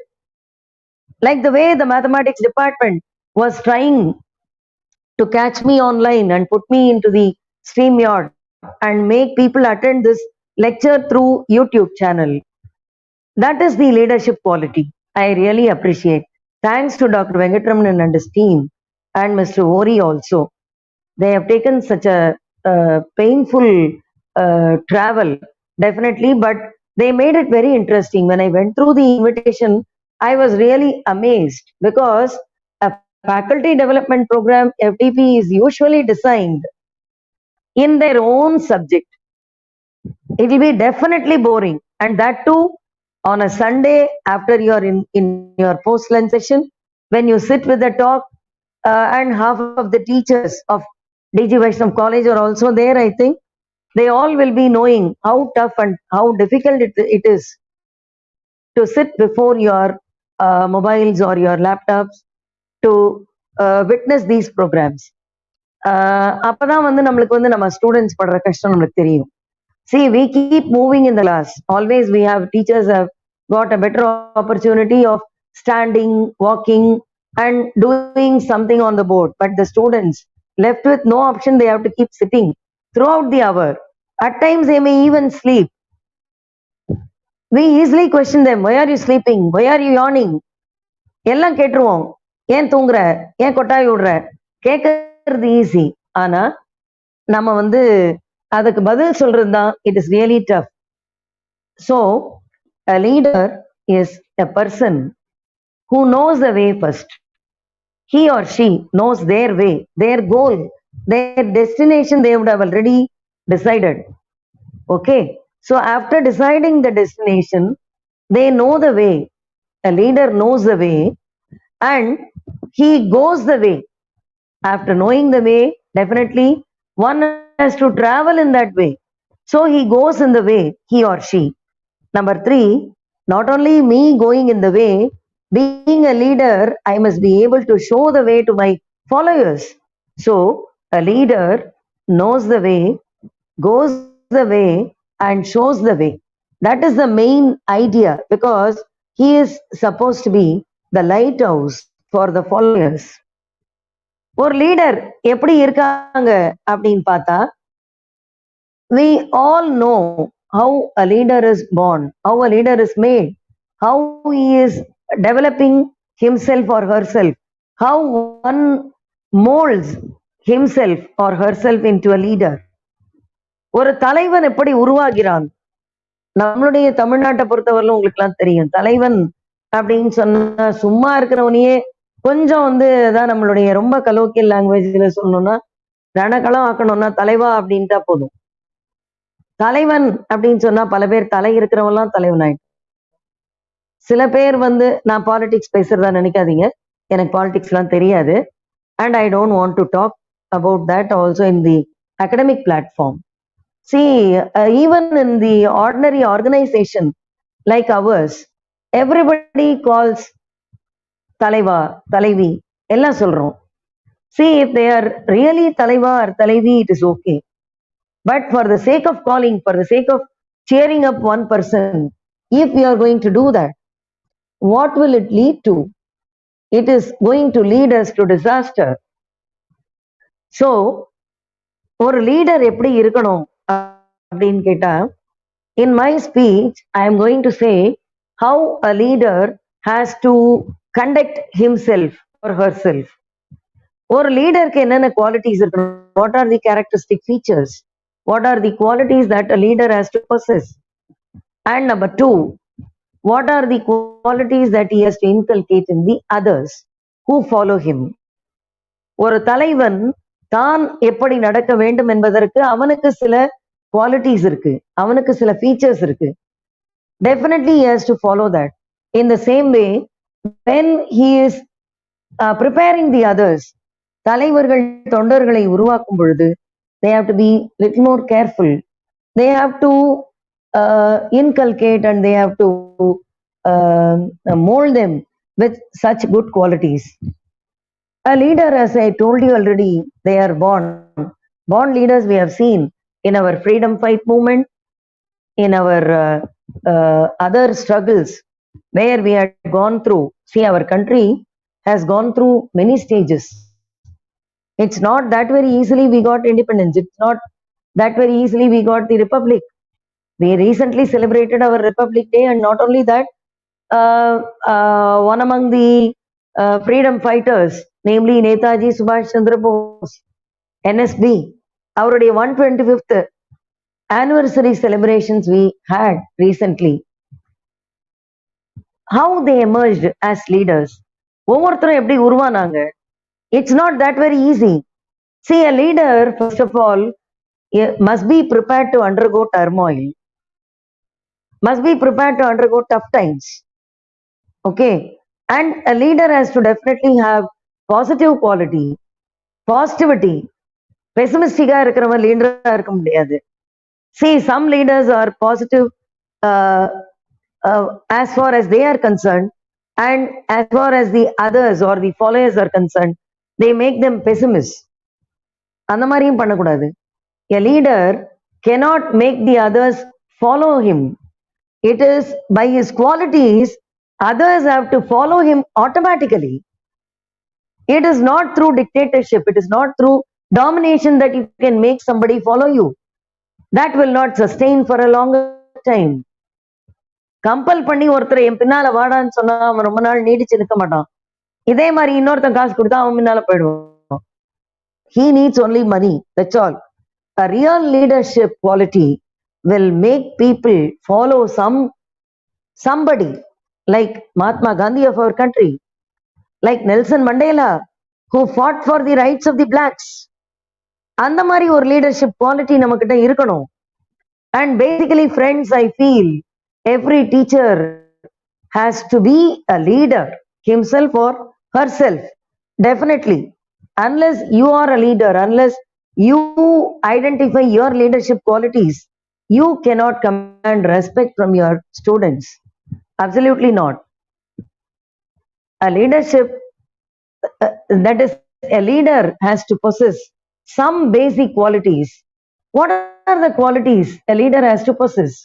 Definitely, basically, there are many qualities. In any Google, if you go through, there are 15, 20 qualities which have been summarized, and in many books I have gone through, it is giving many subtitles. But basically, personally, I feel certain qualities which are supposed to be possessed by any leader, namely clarity in thoughts. A leader has to have clarity. Number two, after having clear cut ideas, he should have decisiveness. That is firm. He has to be firm about his ideas. And number three, clarity, number one, decisiveness, number two, number three, the courage to implement. And number four, the passion for service, the passion for society, the passion for the objective, right? And the last one, namely humility. So மொத்தமா ஒரு லீடருக்கு நிறைய qualities இருக்கு. A leader should be first of all assertive. Assertive in the sense, நம்மளை பத்தின ஒரு சுயமரியாதை நமக்கு இருக்கணும். A leader, see, when you look at yourself in the mirror, first of all, you should be able to appreciate yourself. நான் ஒரு லீடரா இருக்க தகுதி உடையவன் என்ன நானே அப்ரிஷியேட் பண்ணாதான் ஒரு லீடர்ஷிப் குவாலிட்டியை பத்தி நான் பேசும் பொழுது definitely the others will be able to listen to you and follow you. Okay, so for that, what you should have is, at the outset, or the first basic quality is clarity in your thought process. நம்மளுடைய thinking ரொம்ப குழப்பமா இருந்ததுன்னா, பல பேர் குழப்பவாதியா இருப்போம். ராமாயணத்துல கூட நீங்க பார்த்திருப்பீங்க, த கிரேட்டஸ்ட் கேரக்டர், எனக்கு ராமரை விட ரொம்ப பிடிச்ச கேரக்டர் ராவணன், அதை விட ரொம்ப பிடிச்ச character Kumbakarnan. Kumbakarnan is such a wonderful grateful personality. உங்களுக்கு ராமாயணத்துல கும்பகர்ணனும் மகாபாரதத்துல கர்ணனுக்கும் இருக்கக்கூடிய குவாலிட்டிஸ் வேற யாருக்குமே கிடையாது. ஆனா they could not emerge as leaders because why? Because ஒரு லீடர் திறமைசாலியா இருந்தா மட்டும் போதாது. அறிஞர் அண்ணா அழகா சொல்லுவாரு, ஒரு நாட்டை ஆள்பவனோ அல்லது ஒரு தலைவனோ எப்படி இருக்கணும்னாக்க, அவன் நாணயம் படைத்தவனாக மட்டும் இருக்கக்கூடாது, நாணயம் படைத்தவனாக இருக்க வேண்டும். நாணயம் என்றால் your ability to communicate to the others. You are delivering speech, that is called நாணயம். நம்முடைய நா என்று சொன்னால் நாக்கு, நயம் என்று சொன்னால் நயமான பேச்சு. நாணயம் இருந்தால் மட்டும் போதாது, நாணயம் இருக்க வேண்டும். You should be honest. நீ நல்லவனாக இருந்தால் மட்டும் போதாது, வல்லவனாக இருக்க வேண்டும். அதுதான் அறிஞர் அண்ணா சொல்லுவாரு. ஒரு தலைவனுக்கு என்ன குவாலிட்டி இருக்கணும்? He cannot be going on doing the work. You must be able to command the others to do the work. A person who does the work cannot become a leader. A person who is able to make the others work only can become a leader. நானே உட்காந்து என் வீட்டுல மொத்தத்தையும் பெருக்கி தொடச்சி பாத்திரம் தேய்ச்சி வீட்டுல சமைச்சு வேலைக்கும் போயிட்டு வந்தேனாக்கா, I can never become a leader. I must be able to see. At that same time, I don't say that I should not do all these work. At times, when needed, when required, I need to do these work. But a leader must possess the basic quality of getting things done by the others. எவன் ஒருவன் அடுத்தவனின் மூலமாக வேலையை செய்து முடிக்க வச்சு அதை திறமையுடன் வாங்குகிறானோ அதுதான் லீடர்ஷிப் குவாலிட்டி. என்ன பொறுத்தவரையில நான் செஞ்சுட்டேன் அப்படின்றது it is an escapist way of saying things. ஒரு லீடருக்கு அது இருக்க முடியாது. மகாத்மா காந்தியடிகள் பாருங்க, நம்முடைய நாடு எப்படி அடிமைப்பட்டு கிடந்தது. See, there were several followers for Gandhiji. Gandhiji never invited anybody to follow him, but people followed him automatically because that was the greatest leadership quality. It was that is emulated by Mahatma Gandhiji, where we were inspired, we were fascinated, we were amazed by all his qualities and we wanted to follow him. That's how our ancestors in his period had followed and they fought for independence and they got it. ஒரு leader என்பவன், ஒரு தலைவன் என்பவன் தன்னைத்தானே உருவாக்கி கொள்ளுகிறான். அவன் உருவாகும் பொழுது எப்படின்னா, it is not by dictatorship or it is not by domination that you can make others follow you. That cannot be done, it should not be done. So how come he can make things happen, or how come he can make the people follow him? It is by clarity in his idea, clarity about his goal, clarity about his objective, all these things. So number 2, only clarity, is that enough? No. What should we have? Decisiveness. You have to be very, very strong in your mind that you are going to do that. Conviction. Decisiveness is nothing but conviction of doing things. How can you be having that quality? It is nothing but it is coming out of your perseverance. மேல மேல மேல மேல விடாமுயற்சி, பயிற்சியும் முயற்சியும் தரக்கூடிய வெற்றியை வேற எதுவுமே கொடுக்க முடியாது. That is why the mathematics department has put it as it is the success through inclusive development. Inclusive development is nothing but the innate development. One has to develop his or her qualities which is within. Then only you can make the others follow you and you can create the change that you want around you. It is possible. Unless you be the change what you want to see around you, you can never find the change which you would like to expect from the society. So what do you have to do? You should have clear-cut ideas. Number 2, after having your objectives and ideas, what should you do? You must be having the decisiveness, your firmness, your conviction towards attaining your goal. அததான் தமிழ்ல திருவள்ளுவர் சொல்லுவார், எண்ணிய எண்ணியாங்க எய்துவ எண்ணியர் திண்ணியராக பெறின். எண்ணிய எண்ணியாங்க எய்துவ, நான் நினைத்ததை, எண்ணிய அப்படின்னா நான் நினைச்சத, எண்ணியாங்க எய்துவ நான் நினைத்த வண்ணமே அடைவேன். எப்பொழுது? எண்ணியர் திண்ணியராக பெறின். The person who thinks becomes so confident that he is going to achieve it. அந்த conviction நம்மகிட்ட இருக்கணும். Conviction இருக்கு. What should you do? Number 3, I have set the goal, I am clear about it, and I am very strong, I am firm to attain the goal. So what should I do? I should have the courage to implement my goal. I should have the courage. துணிச்சல், முயற்சி, துணிவு இருக்கணும். எண்ணி துணிக கருமம், துணிந்த பின் எண்ணுவம் என்பது இழுக்கு. ஒரு காரியத்தை செய்யறதுக்கு முன்னால you have to be thinking, rethinking, நிறைய தடவை யோசிச்சு பார்க்கணும். It depends upon the nature of the job that you are going to undertake, whether it is going to be the smallest one or the biggest one, whether it is going to be the easiest one or the toughest one, whatever it be, you need to analyze the nature of the task which is in front of you, which you are going to take it up, whether it is going to give you a lot of troubles or it is going to take up your time or it is going to make you feel tired, whatever it be, you should have the courage to face everything. காரணம், வாழ்க்கையில துன்பங்கள் நிச்சயமா வரும். A teacher definitely should have the courage. எனக்கு என்ன தெரியுமா பெரிய வருத்தம்? Friends, please don't mistake me for saying this. நமக்கு முன்னால இருந்த ஜெனரேஷன்ஸ் எல்லாம் டீச்சர்ஸ் எல்லாம் ரொம்ப ரொம்ப நோபலா இருந்தாங்க. Teaching profession is the noble ப்ரொஃபஷன்னே பேரு. And teacher should have nobility, noble qualities இருக்கணும். பட் இப்ப எப்படி இருக்கு? I need not tell you, I need not elaborate, I need not detail, but I feel so upset. It is what should I say, it is a mind-boggling issue that teachers are not at all assertive, they are not courageous. See, I can understand because you are all in the unaided stream. Half of you, nearly 60 to 70% of you are not in the government stream. You are all in the unaided management category. But still, what I am trying to tell you is, when you find something going wrong around you or in the system where you are in, you should have the courage not to oppose. I am not saying that you should go எடுத்த உடனே போய் கத்தி மாதிரி கத்தியை வச்சு சண்டை போடணும்னு நான் சொல்லலை.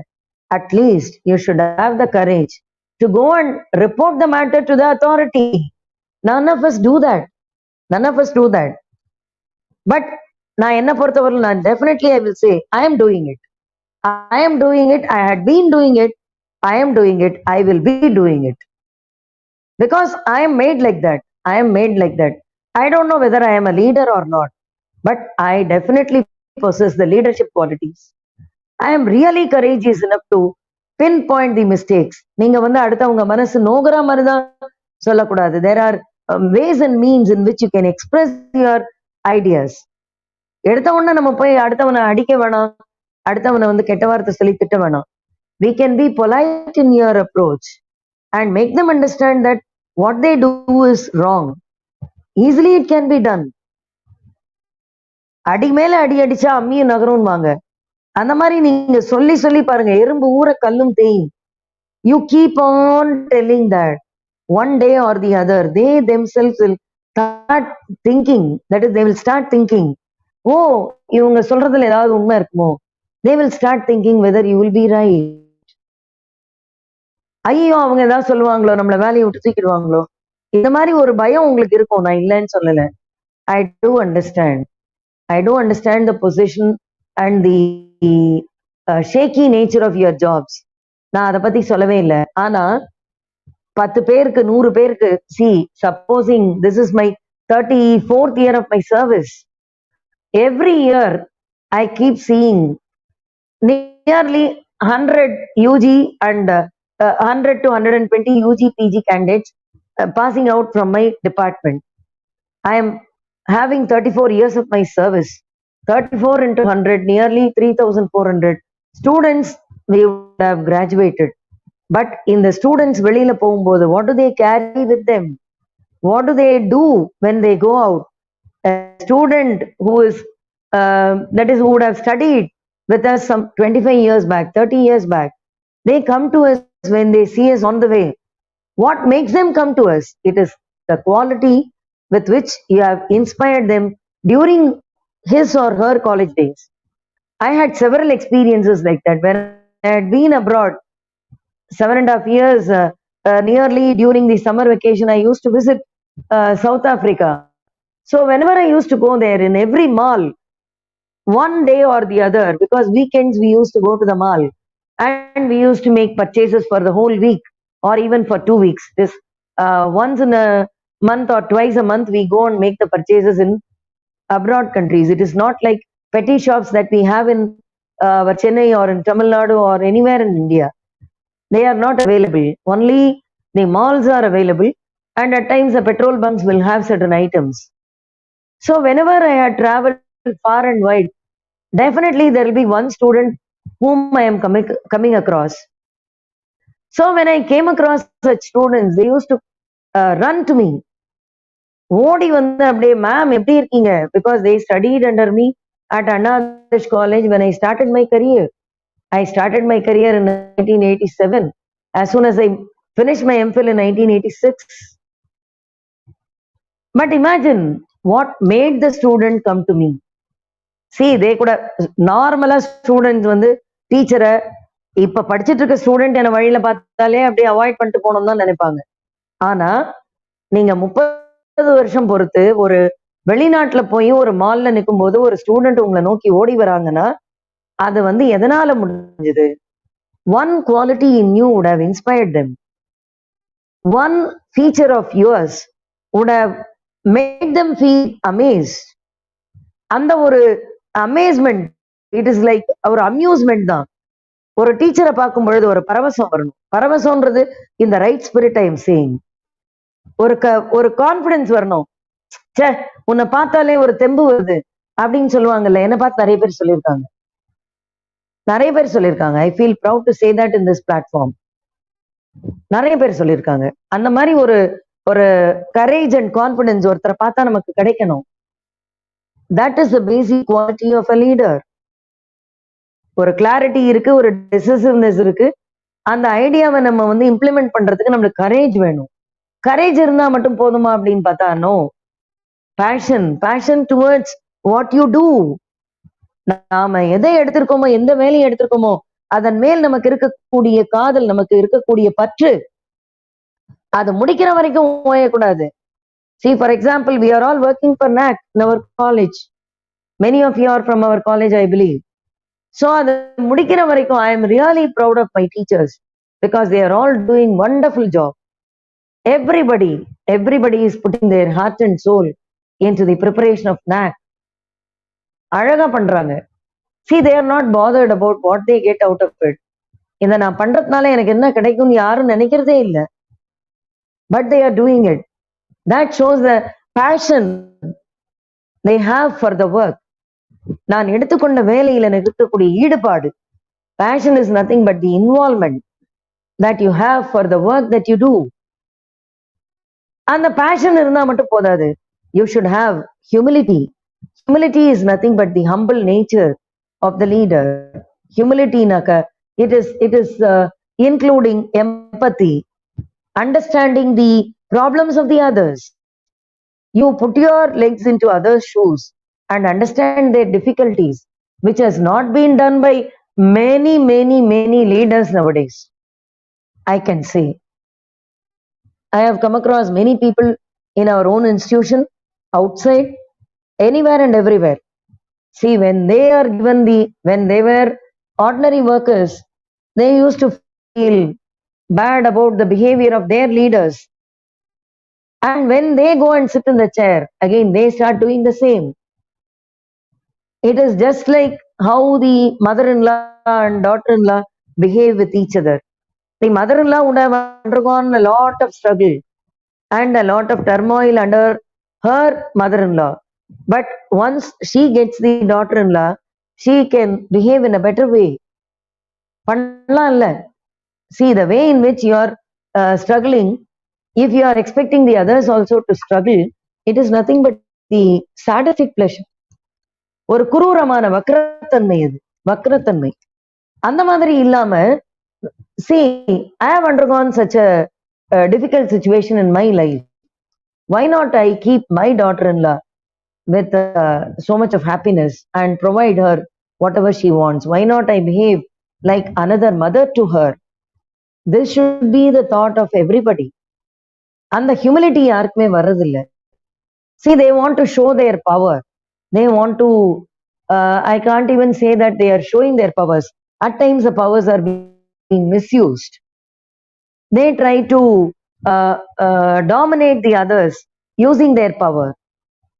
That is not a leadership quality. Mahatma Gandhi சுதந்திரம் வாங்கி கொடுத்த பொழுது வின்ஸ்டன் சர்ச்சில், உங்களுக்கு எல்லாம் தெரிஞ்சிருக்கும், சர்ச்சில் நம்மளுக்கு இண்டிபெண்டன்ஸ் கொடுத்துட்டு சொன்னாராம்.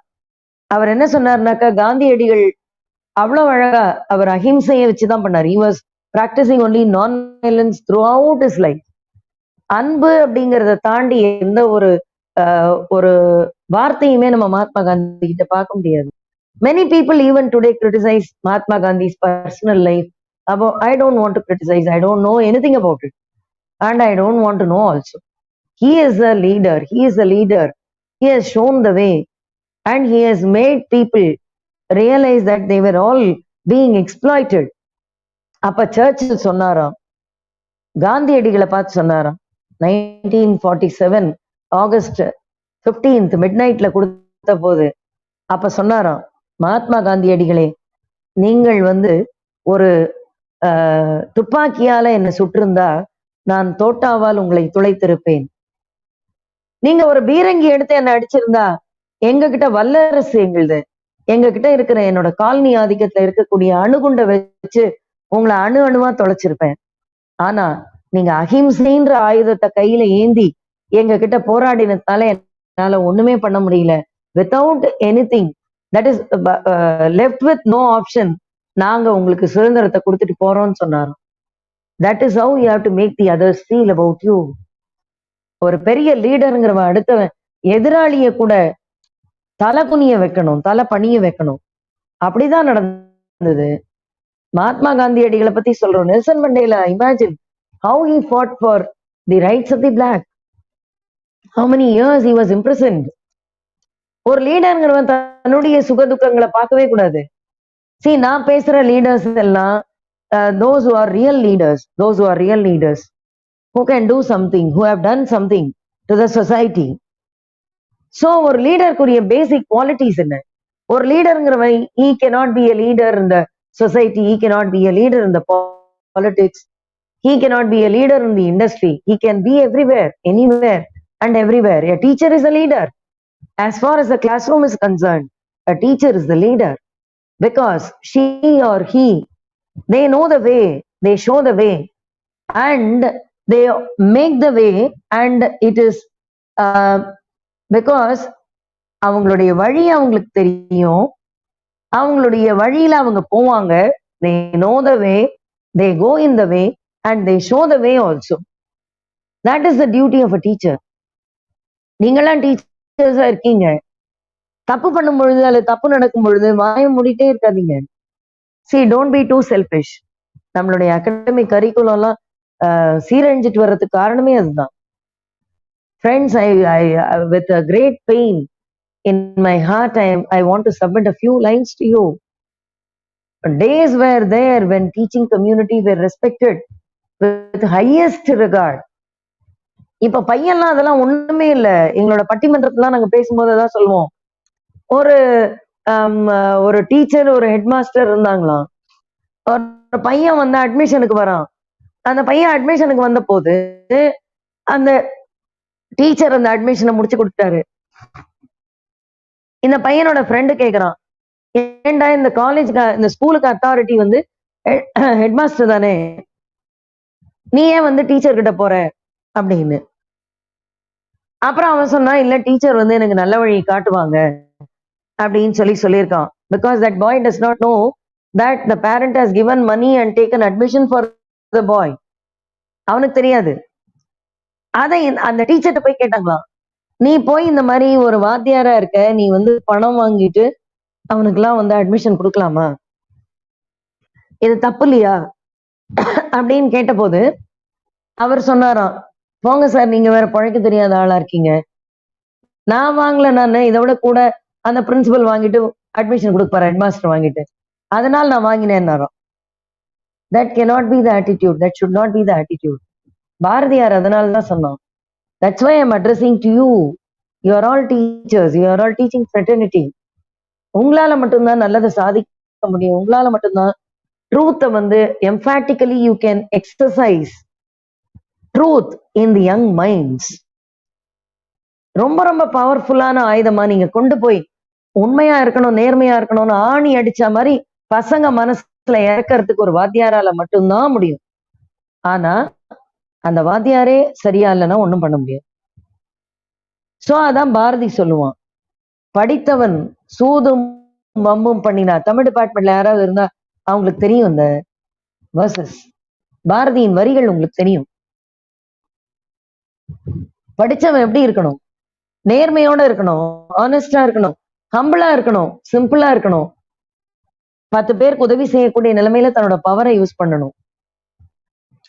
அப்ப என்ன சொன்னான் பாரதி, படித்தவன் சூதும் வம்பும் பண்ணினால் போவான் போவான் ஐயோன்னு போவான். நம்ம கண் கூட பாக்குறோம், நினைச்சுக்காதீங்க. யங் மைண்ட்ஸ், நீங்க எல்லாமும் யங் டீச்சர்ஸ் தான். You have a long way to go in your life. ஒரு 15-20 வருஷம் உங்களுக்கு இன்னும் டிராவல் இருக்கு, அகடமிக் டிராவல் இருக்கு. And unless you correct your path right away at the beginning of your career, you can never set it right. நம்மளால அதை சரி பண்ண முடியவே முடியாது. ஆரம்பத்திலேயே முதல் கோணல் முற்றிலும் கோணல், ஆரம்பத்திலேயே அதை சரி பண்ணுங்க. Right from the beginning try to have courageous attitude. Courage இருந்ததுனாக்கா, கரேஜா இருக்கணும்னாக்கா, தைரியமா இருக்கணும்னா எப்படி முடியும்? அது சும்மாவது தைரியமா இருந்தா முடியுமா? ரொம்ப ரொம்ப கஷ்டம். வாழ்க்கையில ஒரு லீடரா இருக்கிறது ரொம்ப பெரிய கஷ்டங்க. லீடர்னாக்கா நான் ஒரு 100 பேர், ஒரு 10 பேர், ஒரு 5 பேர், somebody will be following you. It is really tough to be a leader. It is very easy to be a single man or a woman. நான் என் வேலையை பண்ணிட்டு போறது, it is very very easy. But coordinating a team as a leader and making them do the work and getting the work done, it is really the toughest job on earth. அதை பண்ணணும்னா நம்ம எப்படி இருக்கணும்? See, first of all, The preachers have to be the practitioners. வழிகாட்டுபவன் முதலில் வாழ்ந்து காட்ட வேண்டும். நானே ஒழுங்கு இல்லைனாக்கா நான் போய் என் பொண்ணை நீ ஒழுங்காருன்னு சொல்ல முடியுமா? நானே ஒழுங்கு இல்லை, டிசிப்ளின் இல்லைனாக்கா can I tell my student that you have to be very strict, you have to be you should not talk to anybody when you are inside the classroom, you have to maintain absolute silence, every day you have to be on time, every day you have to copy down notes, and you should not copy in your exams. இதெல்லாம் எப்படி சொல்ல முடியும்? Unless you are perfect, you can never command respect from anybody, not only from your students, even from your fellow human beings. You can never command respect. Respect வரா மாதிரி இருக்கும். நம்ம நினைப்போம், sir அவன் பின்னால 100 பேர் இருக்கான், நீங்க கூட கேட்பீங்க, நீங்க ரொம்ப ஹம்பிளா இருக்கணும்ன்றீங்க, நேர்மையா இருக்கணும்ன்றீங்க, ஹானஸ்டா இருக்கணும்ன்றீங்க, ஆனா டிஸ்ஹானஸ்டா இருக்கிறவன் பின்னாலதானே உலகம் போகுது அப்படின்னு நீங்க நினைப்பீங்க. நான் திருப்பி சொல்றேன், நல்லவனை ஆண்டவன் சோதிப்பான், கைவிட மாட்டான். கெட்டவனுக்கு மேல மேல வாரி கொடுப்பான், ஆனா கை விட்டுருவான். இதுதான் வாழ்க்கை. A real leader can never be wrong, should never be wrong, should never preach anything wrong to his followers. அப்ப ஒரு கோல் நமக்கு இருக்கணும். Whether you are a political leader, whether you are a leader in any walk of life, வாழ்க்கையில நீங்க எந்த ஒரு திசையில திரும்பினாலும் ஒரு லீடரா இருக்கீங்க அப்படின்னு சொன்னா பெரிய லீடரா தான் இருக்கணும்னு அவசியம் இல்லை. ஒரு மார்ட்டின் லூதர் கிங் பண்ண மாதிரியோ, ஒரு மகாத்மா காந்தி பண்ண மாதிரியோ, ஒரு நேதாஜி சுபாஷ் சந்திர போஸ் ஒரு பெரிய ஆர்ம்டு ஃபோர்ஸஸ் கிரியேட் பண்ண மாதிரி, கேப்டன் லக்ஷ்மி பாய் உருவாக்கின மாதிரி, அந்த மாதிரிலாம் கூட நம்ம இருக்கணும்னு அவசியம் இல்லை. See, you can have in your own way, நம்முடைய வட்டத்திற்குள், நம்முடைய லைஃப்ல, நம்முடைய பாசிபிலிட்டிக்குள்ள we can become leaders, for which you ought to have clarity of ideas, decisiveness, that is, in your decision making you have to be very firm, and you should be having conviction in carrying out your ideas, your ideology. Number 3, you must be courage enough to fulfill whatever you want. Number 4, you should have passion for what you do. Passion means putting up with all nonsense, putting up with turmoil. You will be disturbed by many. நல்லவனுக்கு சோதனை வரதாங்க வரும். சோதனை வந்தாலே நீங்க நல்லவனா இருக்கீங்கன்னு தான் அர்த்தம். 100 பேர் உன்னை கிரிட்டிசைஸ் பண்றானே, என்ன சார் என்னை பத்தி இப்படி பேசுறானே அப்படின்னு வருத்தப்படாதீங்க, நீங்க வளர்ந்துட்டு இருக்கீங்கன்னு அர்த்தம். வளர்றவனை பார்த்துதான் வயிறறிவான், அதனால கவலைப்படாதீங்க. You try to grow your self. நல்ல லெங்த் அண்ட் பிரெத்தா வளருங்க, கவலையே படாதீங்க. And you should have humility. Fellow human beings ஒரு எம்பத்தி இருக்கணும், ஒரு இரக்க சுபாவம் இருக்கணும். நம்ம பவரை வச்சு எவன் ஒருத்த மிஸ்யூஸ் பண்ணி, நம்ம சொல்றோம்ல இப்ப கூட ஹிட்லர் ராஜ்யம்னு, ஹிட்லருக்கு ஏன் அந்த பேர் வந்தது? He was a leader, but a negative leader, negative hero. You should really be a hero or a heroine of your followers. அதுக்கு definitely you should have the empathy for the others. What are the other qualities that you have to inculcate in the others? ஒரு லீடரா இருக்கக்கூடியவன் என்ன பண்ண முடியும்? ஒரு லீடருக்கு என்ன quality வேணும்னா, எல்லாத்தையும் நானே எடுத்து போட்டு பண்ணக்கூடாது. Already I told you an example at the beginning of my speech. You must be able to delegate the work. You must be able to entrust the work. You should be able to divide your workers into groups and allocate the work to them and making them do the work and get the things done. Delegation of duty. And number 2, integrity. நம்ம சார்ந்த மக்களிடம் நமக்கு இருக்கக்கூடிய அந்த இன்டெகிரிட்டிங்கிறது நம்ம என்ன சொல்றது, ஒழுக்கம்னு கூட சொல்ல முடியாது. சீலம் அப்படின்னு ஒரு வார்த்தை இருக்கு தமிழ்ல, ஒழுக்க சீலன். அந்த சீலம் என்பது ஒழுக்கத்தை தாண்டிய ஒரு வார்த்தை. அந்த சீலம், ஒரு இன்டெகிரிட்டி இருக்கணும். நான் என்னுடைய கலீக நம்பணும். ஒரு அவரும் கிளாஸ் எடுக்கிறானான்னு எட்டி பார்க்க கூடாது, இல்ல 10 பேர் ஸ்பையை வச்சு அனுப்பக்கூடாது. சில பேர் அட்டெண்டரை விட்டு அனுப்புவான், லைக் போட்டு பார்த்துவாடா, கிளாஸ் எடுக்கிறானா பாரு, பசங்கள்ட்ட என்ன பேசுறான் பாரு, யார்கிட்ட என்ன நிற்கிறான் பாரு. அது லீடர்ஷிப் குவாலிட்டியே இல்லை. நீ அந்த மாதிரி ஒருத்தனை அமிச்ச அப்படின்னு சொன்னா you are unfit to be a leader. You should have faith in your fellow human beings. You must be able to delegate the work, and you should have integrity with your co-workers, colleagues. And not only that, you must have very, very efficient communication techniques. நிறைய விஷயங்கள் நம்ம பேச தெரியாம போறதுனால தப்பா போயிருக்கு. சில இடங்கள்ல பேச வேண்டிய நேரங்கள்ல பேச முடியறது இல்ல. பேசக்கூடாத விஷயங்கள்ல தேவையில்லாத இடத்துல பேசிடுறோம். A person should be having very, very என்ன சொல்றது, they should be very choosy in their words. சில நேரங்கள்ல சைலண்டா விட்டுலாம். அமைதி என்பது மிகப்பெரிய ஆயுதம். கண்ணதாசன் சொன்னார்ல, சொல்லாத சொல்லுக்கு விலையேதும் இல்லை. நீ சொல்லுகிற வார்த்தைக்கு நீ சொந்தக்காரன், சொல்லாத வார்த்தைக்கு நீ அதிகாரி. வார்த்தையை பிரயோகிக்கும் பொழுதும் சொல்லும் பொழுதும் அடுத்தவனை பேசும் பொழுதும் you must be very very careful. என் கீழே வேலை செய்யறான்றதுக்காக he is not my slave. he is not, அவனை வந்து நான் என்ன வேணா பண்ண முடியாது. he is my subordinate, but I should not treat him in a way that he feels that why we are doing the work here. Ayo, this is my fate. Why I have come here? Why I am doing the work?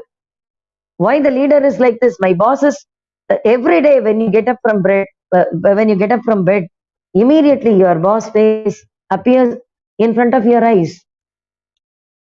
If they are not good, அப்படி இல்லைனாக்கா நல்ல pass கிட்ட யாருமே நினைச்சு பார்க்க போறது இல்ல. They will be willingly going to the work spot. என்கிட்ட நிறைய என்னோட ஸ்டாஃப் சொல்லியிருக்காங்க. I am very happy to share that also with you. நிறைய பேர் சொல்லியிருக்காங்க, டெய்லி கார்த்தால எழுந்த உடனே நம்ம இன்னைக்கு காலேஜுக்கு வரோம், சரி நிறைய விஷயத்த பேசுவோம், நிறைய விஷயம் ஷேர் பண்ணுவோம்.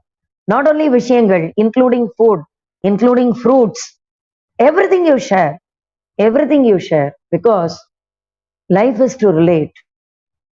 நம்ம மனிதன் பிறந்ததற்கான, மனிதன் மற்ற விலங்குகளிலிருந்து வித்தியாசமா பிறந்ததற்கு காரணமே we only have the ability to think, we only have the ability to judge.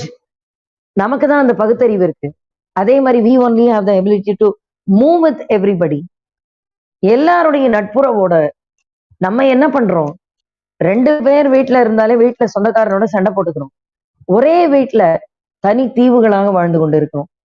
கூட்டு குடுத்தனத்துல இருப்பான், தனித்தனியா வாழ்வான். தனி குடுத்தனத்துல இருப்பான், தனியாவே வாழ்வான். அந்த மாதிரி இருக்கக்கூடாது. You must know how to make things happen. எல்லோரையும் அரவணைத்து கொண்டு போகிறவன் தான் ஒரு நல்ல லீடரா இருக்க முடியும். அந்த நல்ல லீடருக்குரிய குவாலிட்டி என்ன தெரியுமா? கம் வாட் மே, எதுவனா வரட்டும் அப்படின்னு நினைஞ்சு துணிச்சலோடு போராடுறான் பாருங்க, அவன் தான் நல்ல லீடர். ரீசெண்டா, not recently, some 3-4 years back உத்தரகண்ட்ல வெள்ளம் வந்தது. வெள்ளம் வந்தப்ப நிறைய பேர் இந்த யாத்ரிகள், all pilgrims who were all visiting the temple, they got held up there and the water started flooding. இங்க இருந்து அந்த இடத்துக்கு போக முடியல, floods போயிட்டு இருக்கு.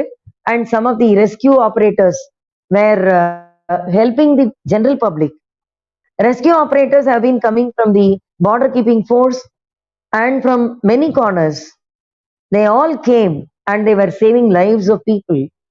அப்படி லைஃப் சேவ் பண்ண பொழுது ஒரு இளைஞன், நம்முடைய தமிழ்நாட்டு இளைஞன் பெருமாள் அப்படின்னு பேரு, he lost his life, he saved people. அதே மாதிரிதான் கல்கட்டால ஒரு ஹாஸ்பிட்டல்ல ஃபயர் வந்தது. அந்த ஹாஸ்பிட்டல்ல முக்கியமா வந்து ஜீரியாட்ரிக் பேஷண்ட்ஸ், முதுமையினால் இருக்கக்கூடிய நோயாளிகள் நிறைய இருந்தாங்க. அவங்களால சட்டுன்னு ஒரு ஃபயர் வந்தா எழுந்து ஓடலாம் முடியாது. they were bedridden. What this nurse, she was too young, maybe some 25 years old. She was carrying people, she was carrying all the patients and taking them away and putting them outside. And when she was doing the last patient like that, she went and came back and she was caught in the fire, she died. அதே மாதிரிதான் இந்த உத்தரகண்ட்ல போன Pilgrims, யாத்ரிகர்களை save பண்ணி கூட்டிட்டு வரும்போது this Perumal lost his life. அவருடைய பாடி ஊருக்கு வருது. he belonged to Madurai, Madurai Veeran. இங்க மதுரை சேர்ந்தவங்க யாராவது இருந்தா நல்லா மார்த்தட்டி இப்படி நில்லுங்க. மதுரையில இருந்த அந்த வீரன் பாடி வருது. அவங்க அம்மா பாக்குறாங்க, சுத்தி இருக்கிறவங்க எல்லாம் கதறி கதறி அழறாங்க. அந்த அம்மா கண்ணுல இருந்து ஒரு சொட்டு தண்ணி இல்ல. அதுக்குன்னா அவங்களுக்கு பாசம் இல்லைன்னு அர்த்தம் இல்ல. It doesn't mean that she is not affectionate to the son. She is more affectionate. That's why she did not cry, because the son has died for a noble cause. தேசத்திலே இருக்கக்கூடிய மக்களை காப்பாற்றுகிற பணியில் ஒரு மகன் உயிரை விட்டான் என்று சொன்னால் அதற்காக ஒரு தாய் நிமிர்ந்து நிற்கிறாள். அவளை நிமிர்த்தியது எது தெரியுமா? பிகாஸ் தட் பாய், அவனுடைய அந்த பெருமாள் அந்நிய தேதியில he was the leader. ஒரு லீடரை பெற்ற தாய் எப்படிப்பட்ட ஒரு பெரிய ஆளா இருக்கணும். அந்த லீடரை அந்த அம்மா சொன்னாங்களாம், என் மகன் நல்ல காரணத்திற்காக உயிரிழந்திருக்கிறான், நான் எதுக்கு அழணும், இன்னொரு மகன் இல்லையே என்ற வருத்தம் என்று சொல்லுகிறார்கள். அப்பதான் எனக்கு கண்ணதாசன் பாடல் நினைவுக்கு வந்தது. அச்சம் என்பது மடமையடா, அஞ்சாமை திராவிடர் உடமையடா, ஆறிலும் சாவு நூறிலும் சாவு, தாயகம் காப்பது கடமையடான்னா. நீ எடுத்த வேலை, because he was in the border security force, he was able to save people. If you are assigned the job of a teacher, you must be able to see your work, you must be able to save your students, you must be able to save yourself first from wrongdoings. நல்லது செய்ய முடியுதோ இல்லையோ, கெட்ட செய்யாம இருக்கிறது ரொம்ப பெரிய விஷயம். அதை ஒரு டீச்சரும் செய்யணும். அப்ப அந்த பாடலை நான் நினைச்சு பார்த்தேன், கண்ணதாசன் ஏன் எழுதினான்? வாழ்ந்தவர் கோடி மறைந்தவர் கோடி, மக்கள் மனதில் நிற்பவர் யார்?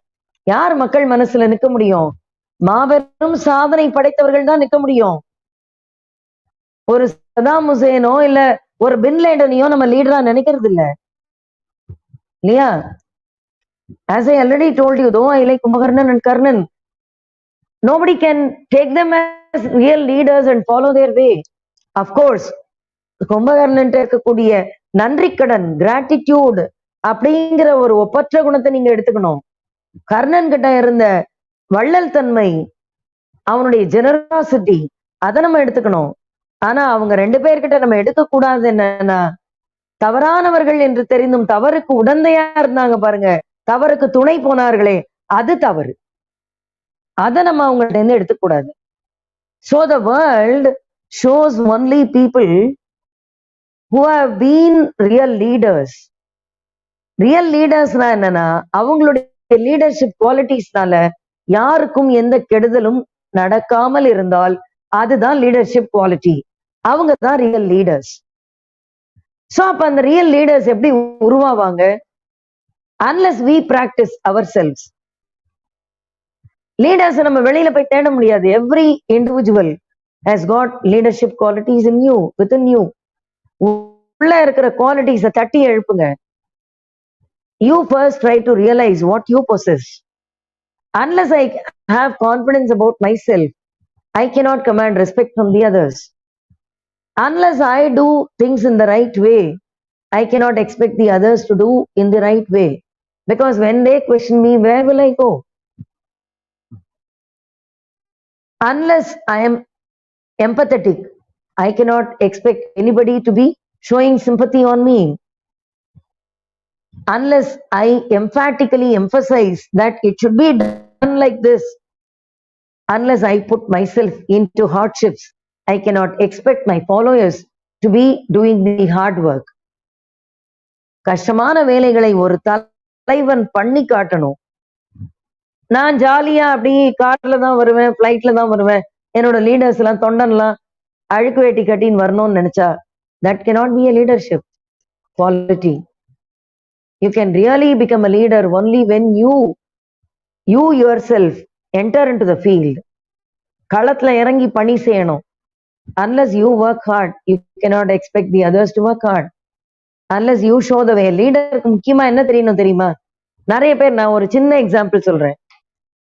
Many housewives, they fail in their duty. Fail in their duty னா என்னன்னா, ஏன் வேலைக்காரங்க அவங்களை ஏமாத்துறாங்க தெரியுமா?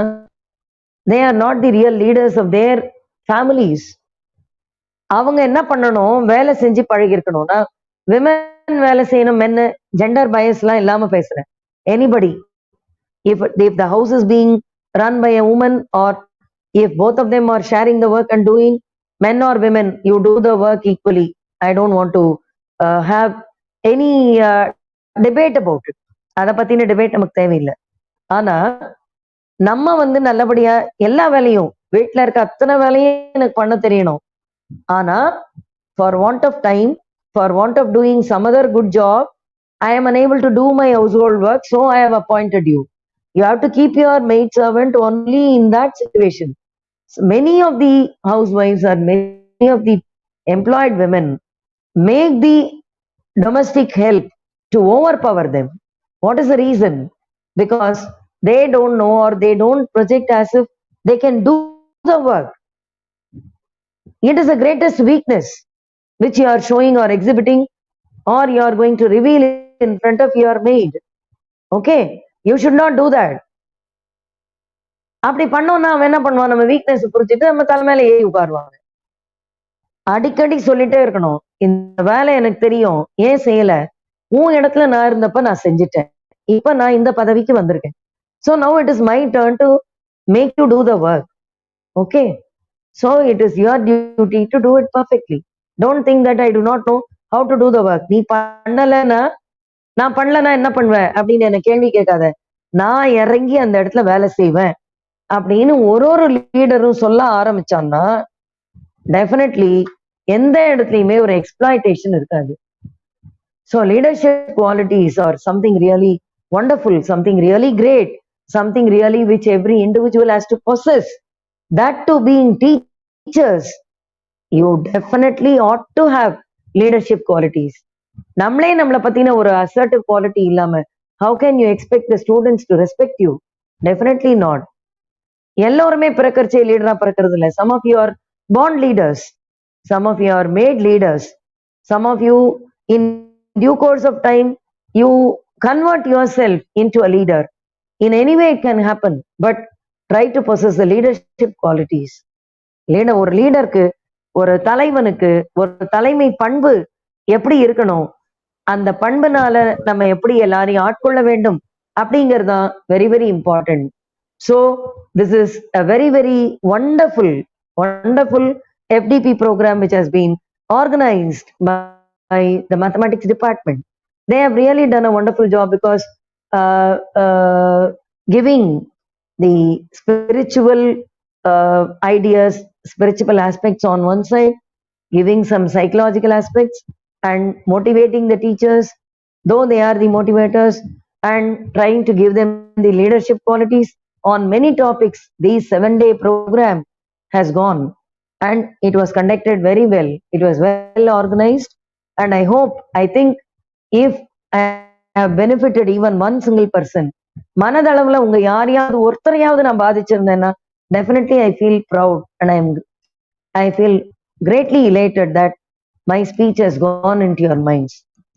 அந்த அளவுல ரொம்ப அருமையானது ஒரு டாபிக் இங்க கொடுத்தாங்க, and you have all listened to me very patiently, and for this wonderful opportunity I once again thank the head of the Department of Mathematics Department, Dr. Venkatramanan, and his team of teachers who have been doing this work, and every day we are seeing one or the other his department programs are coming up, and with so much of learned teachers who have been winning awards in his department. He is really blessed and really he is doing a wonderful job.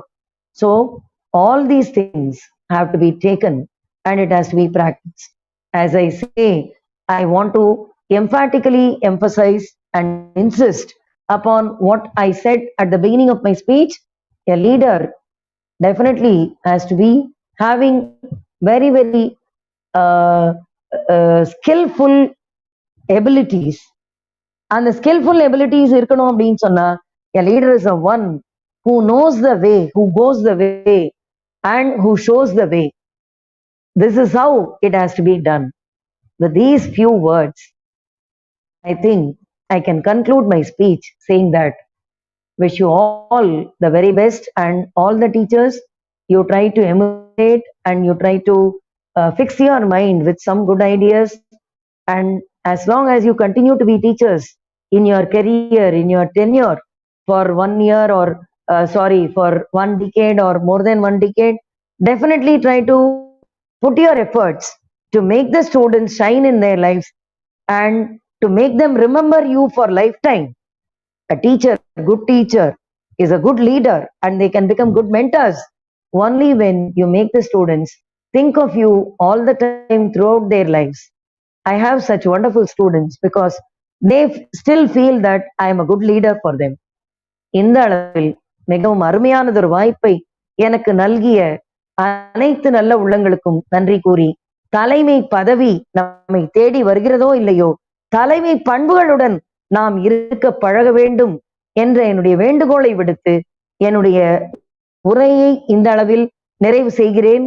நன்றி, வணக்கம்.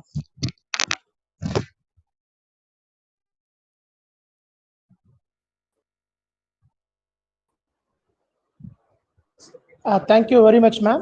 That's a very good speech. Then we take the point, knows the way, goes the way, and shows the way.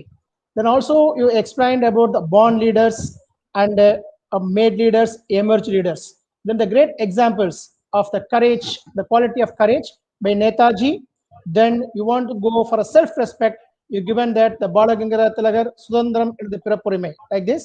Then it's a great examples, Kumbhakarnan and Karnan, for their qualities for gratitude and generosity. Then the Tamil word, the Na and Nayam, we really know what is the real meaning of it. Then the people make the others to work, will become a leader. This point is really is a great, and the leaders must have some of the qualities highlighted: the clarity in their goal, decisiveness and persiveness, positivity, self-respect, and courage. Then also quoted some examples, the great leaders, the international levels, there's Mahatma Gandhi, Nelson Mandela, by their the peace one. Then the word Olukka Seelan, the word Seelam is beyond the word Olukam. That is also be taken, ma'am. The teacher is a leader in their classroom. This faculty development program who's attending the teacher is taking this point, and ma'am, that is really the leader. We want to tell that the people like you make people like me to make people like you. Then with this one, I thank you, ma'am. So I want to express my gratitude to our college secretary, Shri Ashok Kumar Mundraji, then our respected principal, Captain Dr. A. Santosh Babu, our beloved head of the department, Professor R. Venkatramanan. So given the chance to propose a vote of thanks, this is a last session, and also who was watching, then really helping this whole session, the total technical team and the Department of Mathematics staff and our college staff, my colleagues and other non-teaching staff, and those who are watching through the online. So once again, I thank you one and all. Thank you, ma'am. Thank you. Thank you.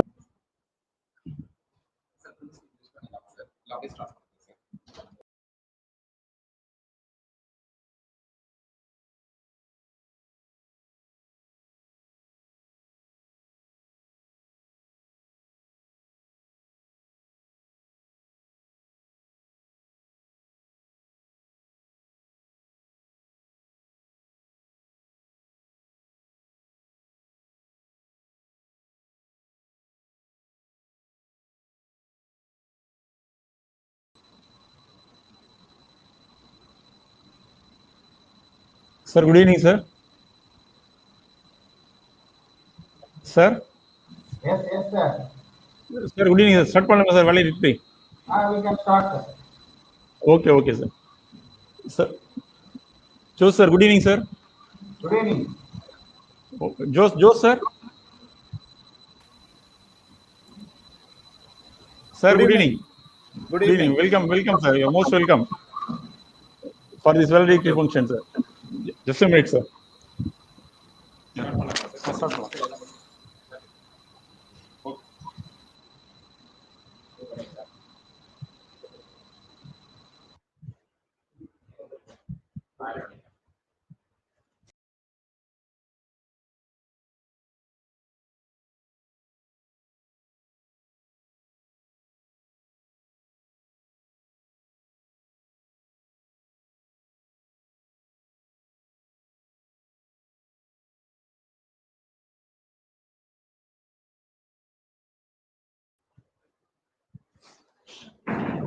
Good evening to all. On behalf of PG and Research Department of Mathematics, DG VAISHNAV College, Chennai, I welcome everyone to the valedictory function of the 7 days national level virtual faculty development program on promising success through inclusive development. Now I invite Dr. S. Santosh Babu, Principal, DG Vaishnav College, Chennai, to say a few words about the faculty development program.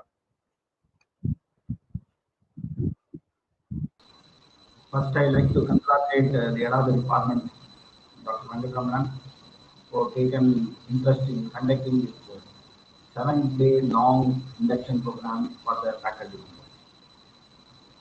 The 7 days, Monday, myself and the Secretary, Sri Ashok Mandaji, have inaugurated the program through offline in the MBA block, the Jan Darshan Hall.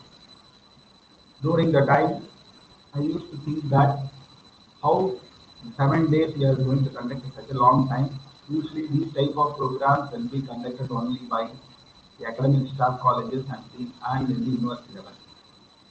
Because in a college level, getting the experts for all the 7 days, each day you have 2 sessions, almost 7 into 2, 14 days, 14 sessions are being planned, and all the 14 sessions we have different speakers from various places across the globe, from Bangalore and from Chennai and other foreign countries. So really it is very helpful for the faculty. Now, you know very well that the faculty have to spend some time beyond the teaching hours by attending these type of faculty development programs. It is very important now. And also they have to refresh their knowledge, they have to refresh their mind in such a way that what is happening in the process of teaching learning process in the world, that is also there. And I understand that you have a topic like promising starters, online teaching learning, and teaching as learning, and both negative thinking and leadership quality. See, when you see the characteristics of teachers, you will take all positive characters, and each positive characters are being given as a topic for various days. So this is the specialty of this particular FDP program. And we have our guest also today, who is also going to the valuable there. So on behalf of the management and also on behalf of myself, I like to congratulate the Another Department and the team for organizing such a wonderful lecture program for the faculty. Thank you very much. Thank you.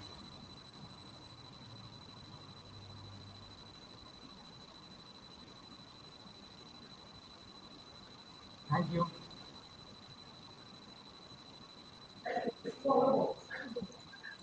Thank you, sir. Thank you, sir, for your constant support and encouragement.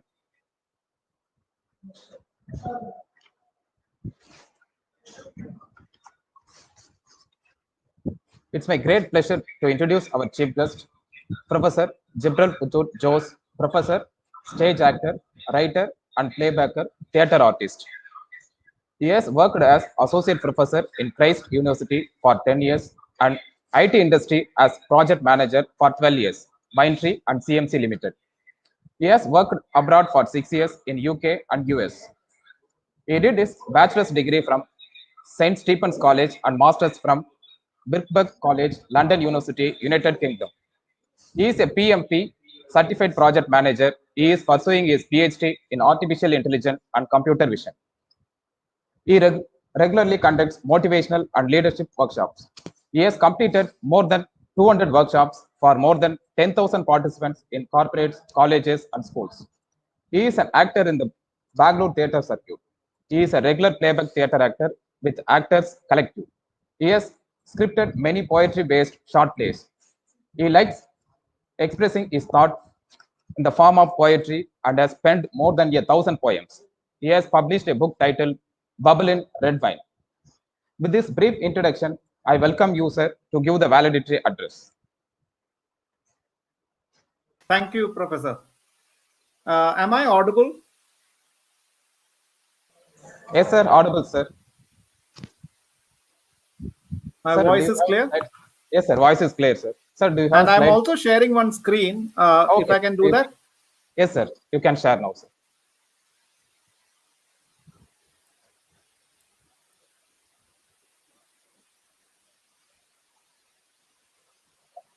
Yes, sir. Is the screen visible? Yes, sir. Screen visible, sir. Okay, so I will take 20 minutes of your time and I will talk about making a difference. We as teachers believe that we can make a difference in the life of students. So we can pray in the temple or under the tree, or we can learn from a guru or from the sea. And as teachers, we join this profession for this purpose of making an impact, making a difference. And in these 7 days of the FDP, I can see the wonderful programs which have been organized, the speakers who have been speaking to you. And I'm sure they have brought you to the threshold of your own mind. But end of the day, the learning has to happen in our own heads. The listening will happen from outside. The eyesight is bringing in perception. But end of the day, the learning has to happen within our head.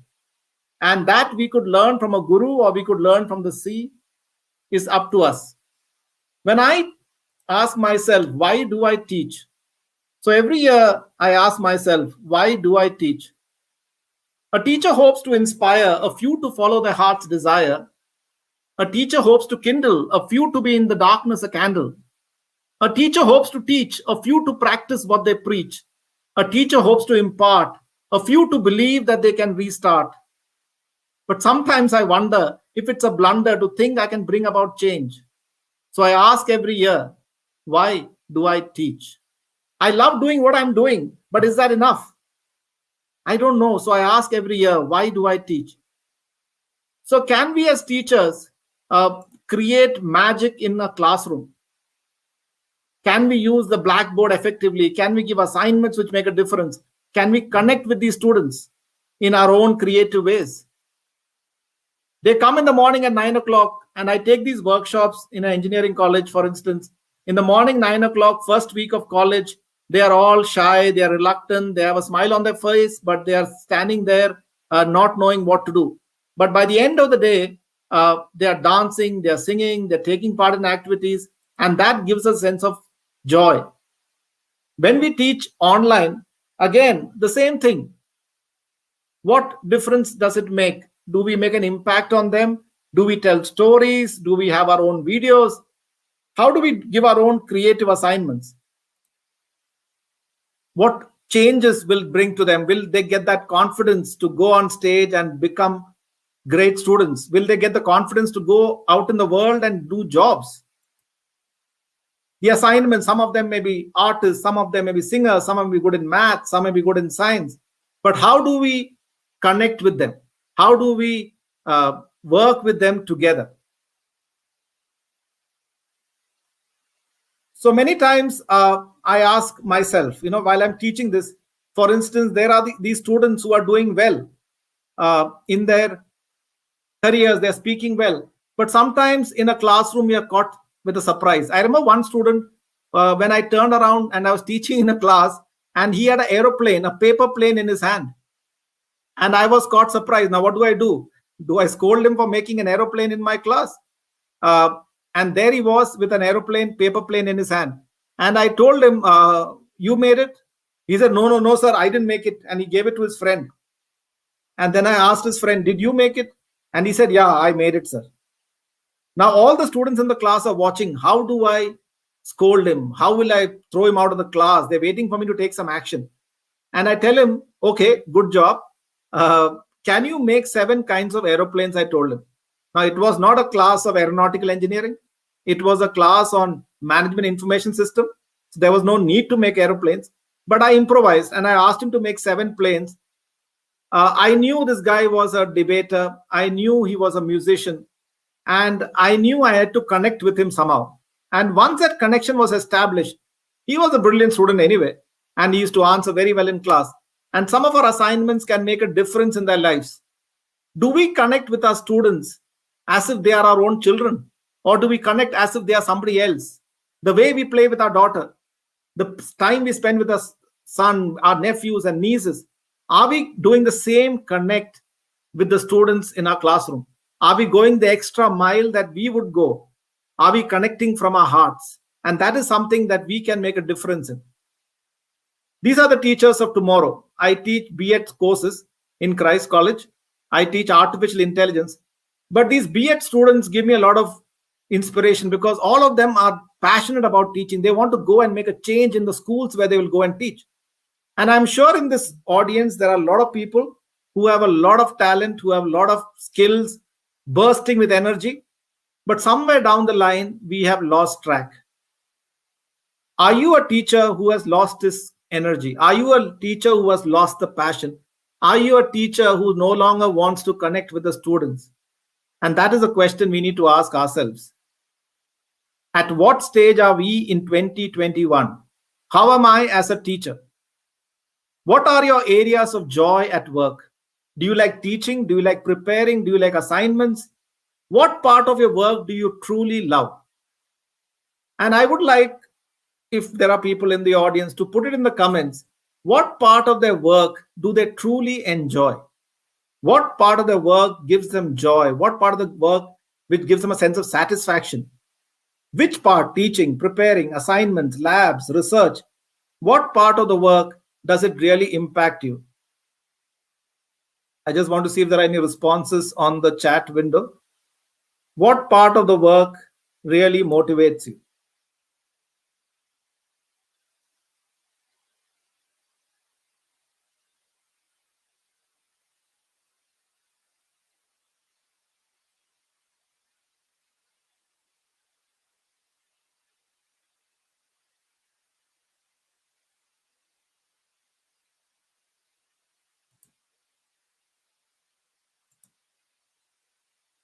Okay. The responses are not coming in at that speed, maybe. But the question is, as a teacher, which part of our work satisfies us? Which part of the work makes a difference? So there's a concept called ikigai, and ikigai means a reason for being. And the reason for being is that, are you doing things that you love to do? Are you doing things that you get paid for? Are you doing things that you're good at? And many times we are good at teaching, but we're not getting better at it. We enjoy the job of teaching, but we do it half-heartedly. But that passion, if you bring in, can make a lot of difference in students' lives, the way they connect with you, how the interaction happens. And when they succeed in life later, you look back and say, yeah, maybe we played a small role in doing something in that moment. And if we give students the same purpose, if we give the students the same joy, that they will have a satisfaction of doing things which they are good at. They do things which they love to do. They get paid for it later in their jobs when they start working. And they are doing things that the world really needs. And this is the balance which we need to have. And I'm sure all these sessions which have been organized by the Department of Mathematics has been quite amazing. And that's how you can now integrate the whole thing and bring it together and see whether you can find a reason for being. And on the same hand, can you give your students a reason for being, a sense of ikigai? This concept is a Japanese term, but I'm sure you would have heard a similar term like the Bloom's taxonomy. Now we say we should create questions which will test the students' remembering skills, whether they have understood it, whether they have applied it, whether they are analyzing it, evaluating it, creating it. And that is what we strive to do. But in our classrooms, our assignments, our tests, our interaction with them should help them become better at creating, help them become better at evaluating, at analyzing, at applying things. Our questions may say, okay, construct something, design something, build something, invent something. Our test will say, why don't you compare these two and critique it? Our questions may say, compare and contrast these two approaches. I'm sure you come across this Bloom's taxonomy, but I just wanted to highlight, sometimes we take it, in our question banks, we just give it ticks and we give it certain categories. But give it a thought. Suppose we have, and I ask this to teachers, suppose we are a group of crooks, thieves, who are stealing from houses, we are burglars. And if we are conducting a training program, what could be a create level question? A create level question could be to design a safe which cannot be broken into. Create a plan to steal from a house. If I say compare and contrast, you could say compare and contrast two security systems which cannot be broken and how it can be breached, and compare and contrast these two approaches. We tell them in apply question, okay, why can you open a safe? Similarly, in our jobs, suppose we are teaching artificial intelligence, suppose we are teaching human resource management. What is a create level question? What is an evaluate level question? What can we expect from our HR managers? What can we expect from our IT engineers? What can we expect from a mechanical engineer? And if we as a teacher start by thinking under each of these heads, where do our children lie? Where do our students are? That changes we can start bringing. I don't know how many of you are aware, but Charles Darwin at a very young age took a 5-year journey across the world. And he traveled right across the globe and he came back to UK and he found a lot of research. And later, after 10 years of research, he published, or 20 years, he published the book, The Origin of Species, which was a super, hit at that time. But it all started with a journey of 5 years across the world. Many of you are teachers for the last 2 years, 3 years, 5 years, and maybe 10 years and more. The question is, how has your journey been of teaching? Have you made an impact? Have you found out insights? Have you come up with methods? Have you come up with techniques which are really different? And if you have, then you are on the right track. You are on a journey to change the world in some way or the other.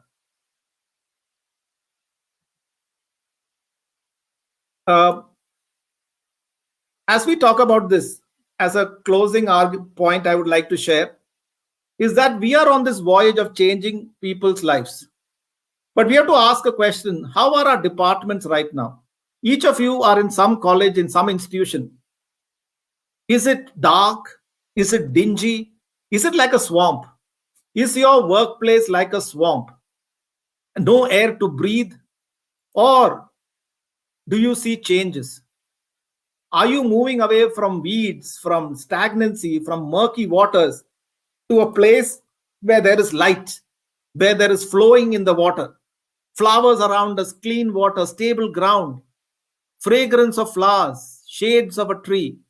And if we are moving like this and our department is moving from a swamp to an oasis, we can make a difference in the world and in the students who are there within us. Maybe many of you have leadership roles. Maybe you are the head of the departments. Maybe you are the coordinators. Maybe you are the lab in charge. Maybe you are a group in charge. Maybe you are responsible for a fest. In each of these places, can we make an impact which will make a difference? And that is what we need to strive for. We are what we think. All that we are arises with our thoughts, and with our thoughts, we will change the world. And that was said by Lord Buddha. But it's something that we need to realize. Are we on a path of change? Are we moving towards a direction which can make a lot of difference? So with that, I would like to come, and I know you people are slightly delayed. It's a 20-minute time. I wanted to just address that we can make a difference.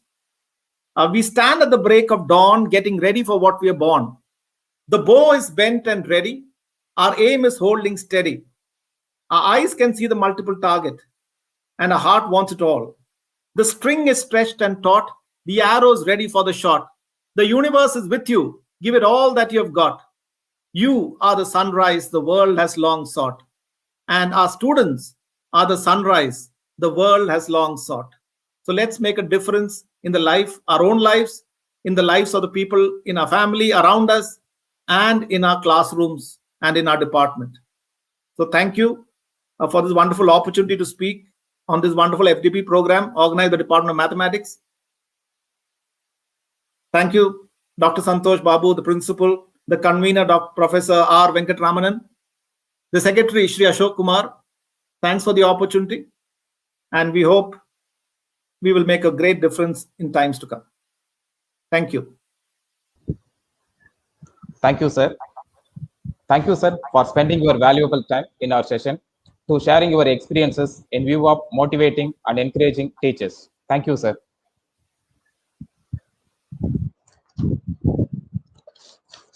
Now, I invite Dr. S.U. Malini, Assistant Professor, PG and Research Department of Mathematics, DG VAISHNAV College, Chennai, to give the report on Faculty Development Program.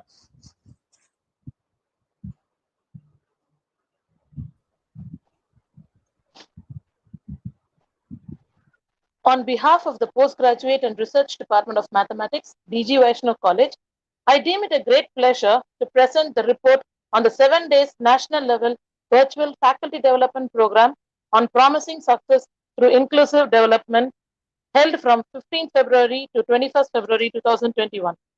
The inauguration for the program was held in Gyan Darshan MBA block DG Vaishnav College. This faculty development program had 14 invited talks of eminent scholars who shared their expertise with us.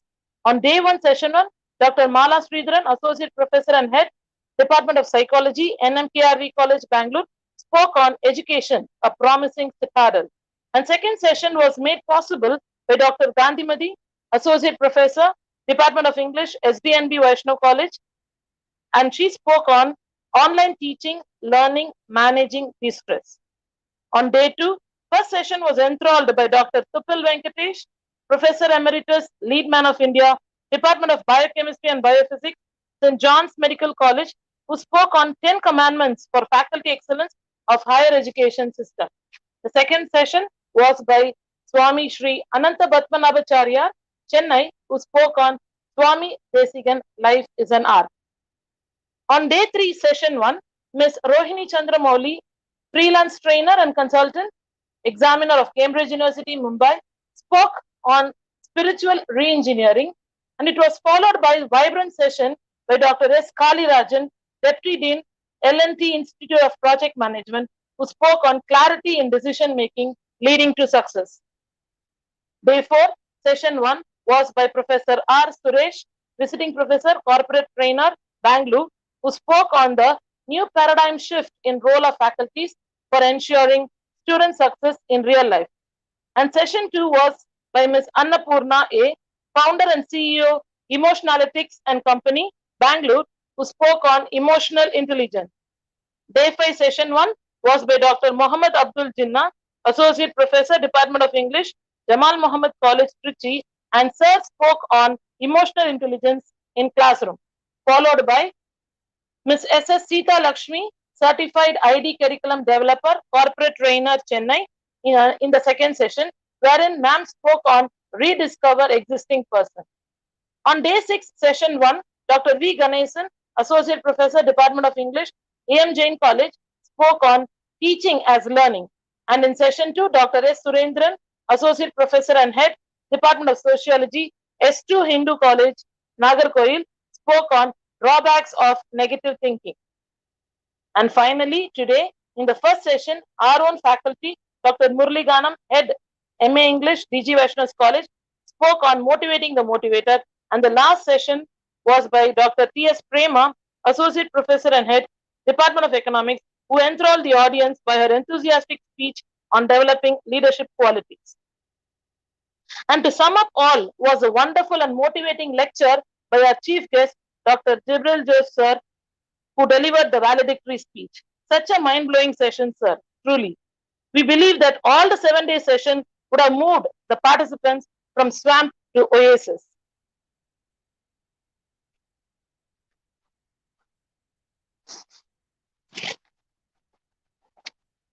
More than 180 participants registered for the faculty development program, and so far for the program alone, more than 2,000 views are observed in our YouTube channel. Participants have submitted feedback for each and every session, and we are overwhelmed to see the kind of enthusiasm and appreciation from our participants. Definitely, this program wouldn't have been a success unless the participants responded to it. A very big thanks to all the enthusiastic participants. Thank you all.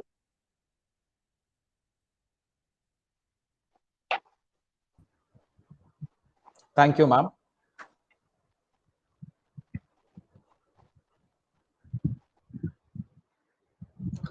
Now I invite Dr. S. Mailvaganan, Assistant Professor, PG and Research Department of Mathematics, DG Vaishnav College, Chennai, to give the formal vote of thanks.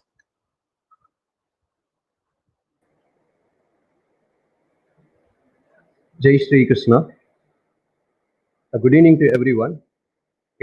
It gives me an immense pleasure to in proposing vote of thanks for the 7-day national level virtual faculty development program on promising success through inclusive development. It is my privilege to propose vote of thanks on this occasion.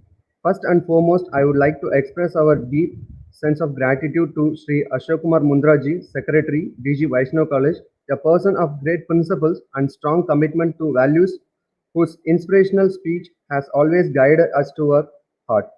I extend my sincere thanks to our principal, Dr. Santosh Babuji, for his continuous support and encouragement to every individuals of DG Vaishnav family.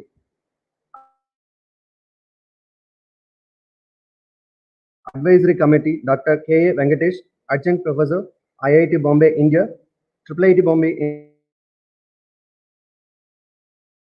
Myanmar Institute of Information Technology, Myanmar,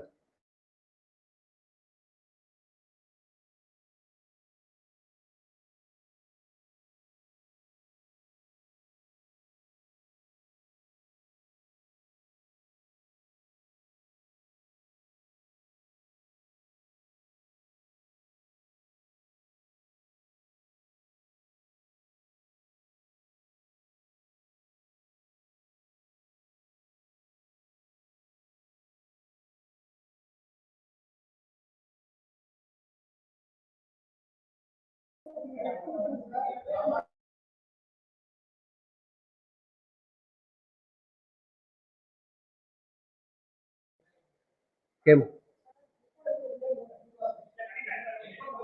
Connect action.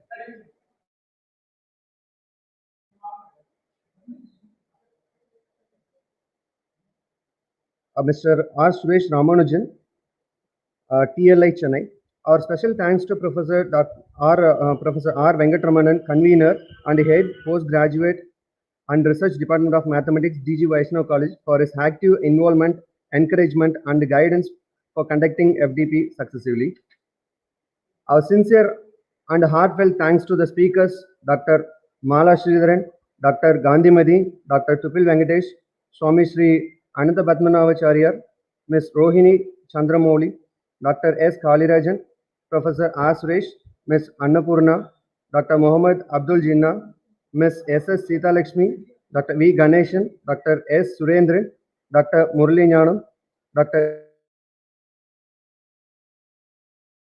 I express our thanks to Dr. Jibril Jose, Christ University, Bangalore, for his presence and a fruitful talk as a chief guest in valedictory function. Our special thanks to the Department of Visual Communication, teaching and non-teaching staff of DG Vaishnav College for their support. I extend my special thanks to our participants and students across the nation who had participated in all the sessions and make this FDP as success. Last but not the least, I would like to express my thanks to our department faculties who had given constant support for this FDP and made it as grand success. I would like to praise and thank God, the Almighty, who has granted countless blessing, knowledge and opportunity throughout this FDP. Thank you. Thank you, sir.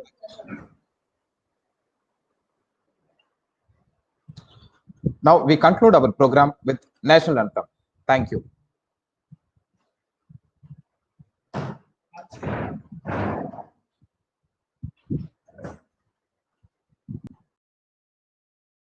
Punjab Sindh Gujarat Maratha Dravid Utkal बंगा विंध्य हिमाचल यमुना गंगा उच्चल जलधि तरंगा तव शुभ नामे जागे तव शुभ आशीष मांगे गाहे तव जय गाथा जन गण मंगलदायक जय हे भारत भाग्य विधाता जय हे जय हे जय हे जय जय जय जय हे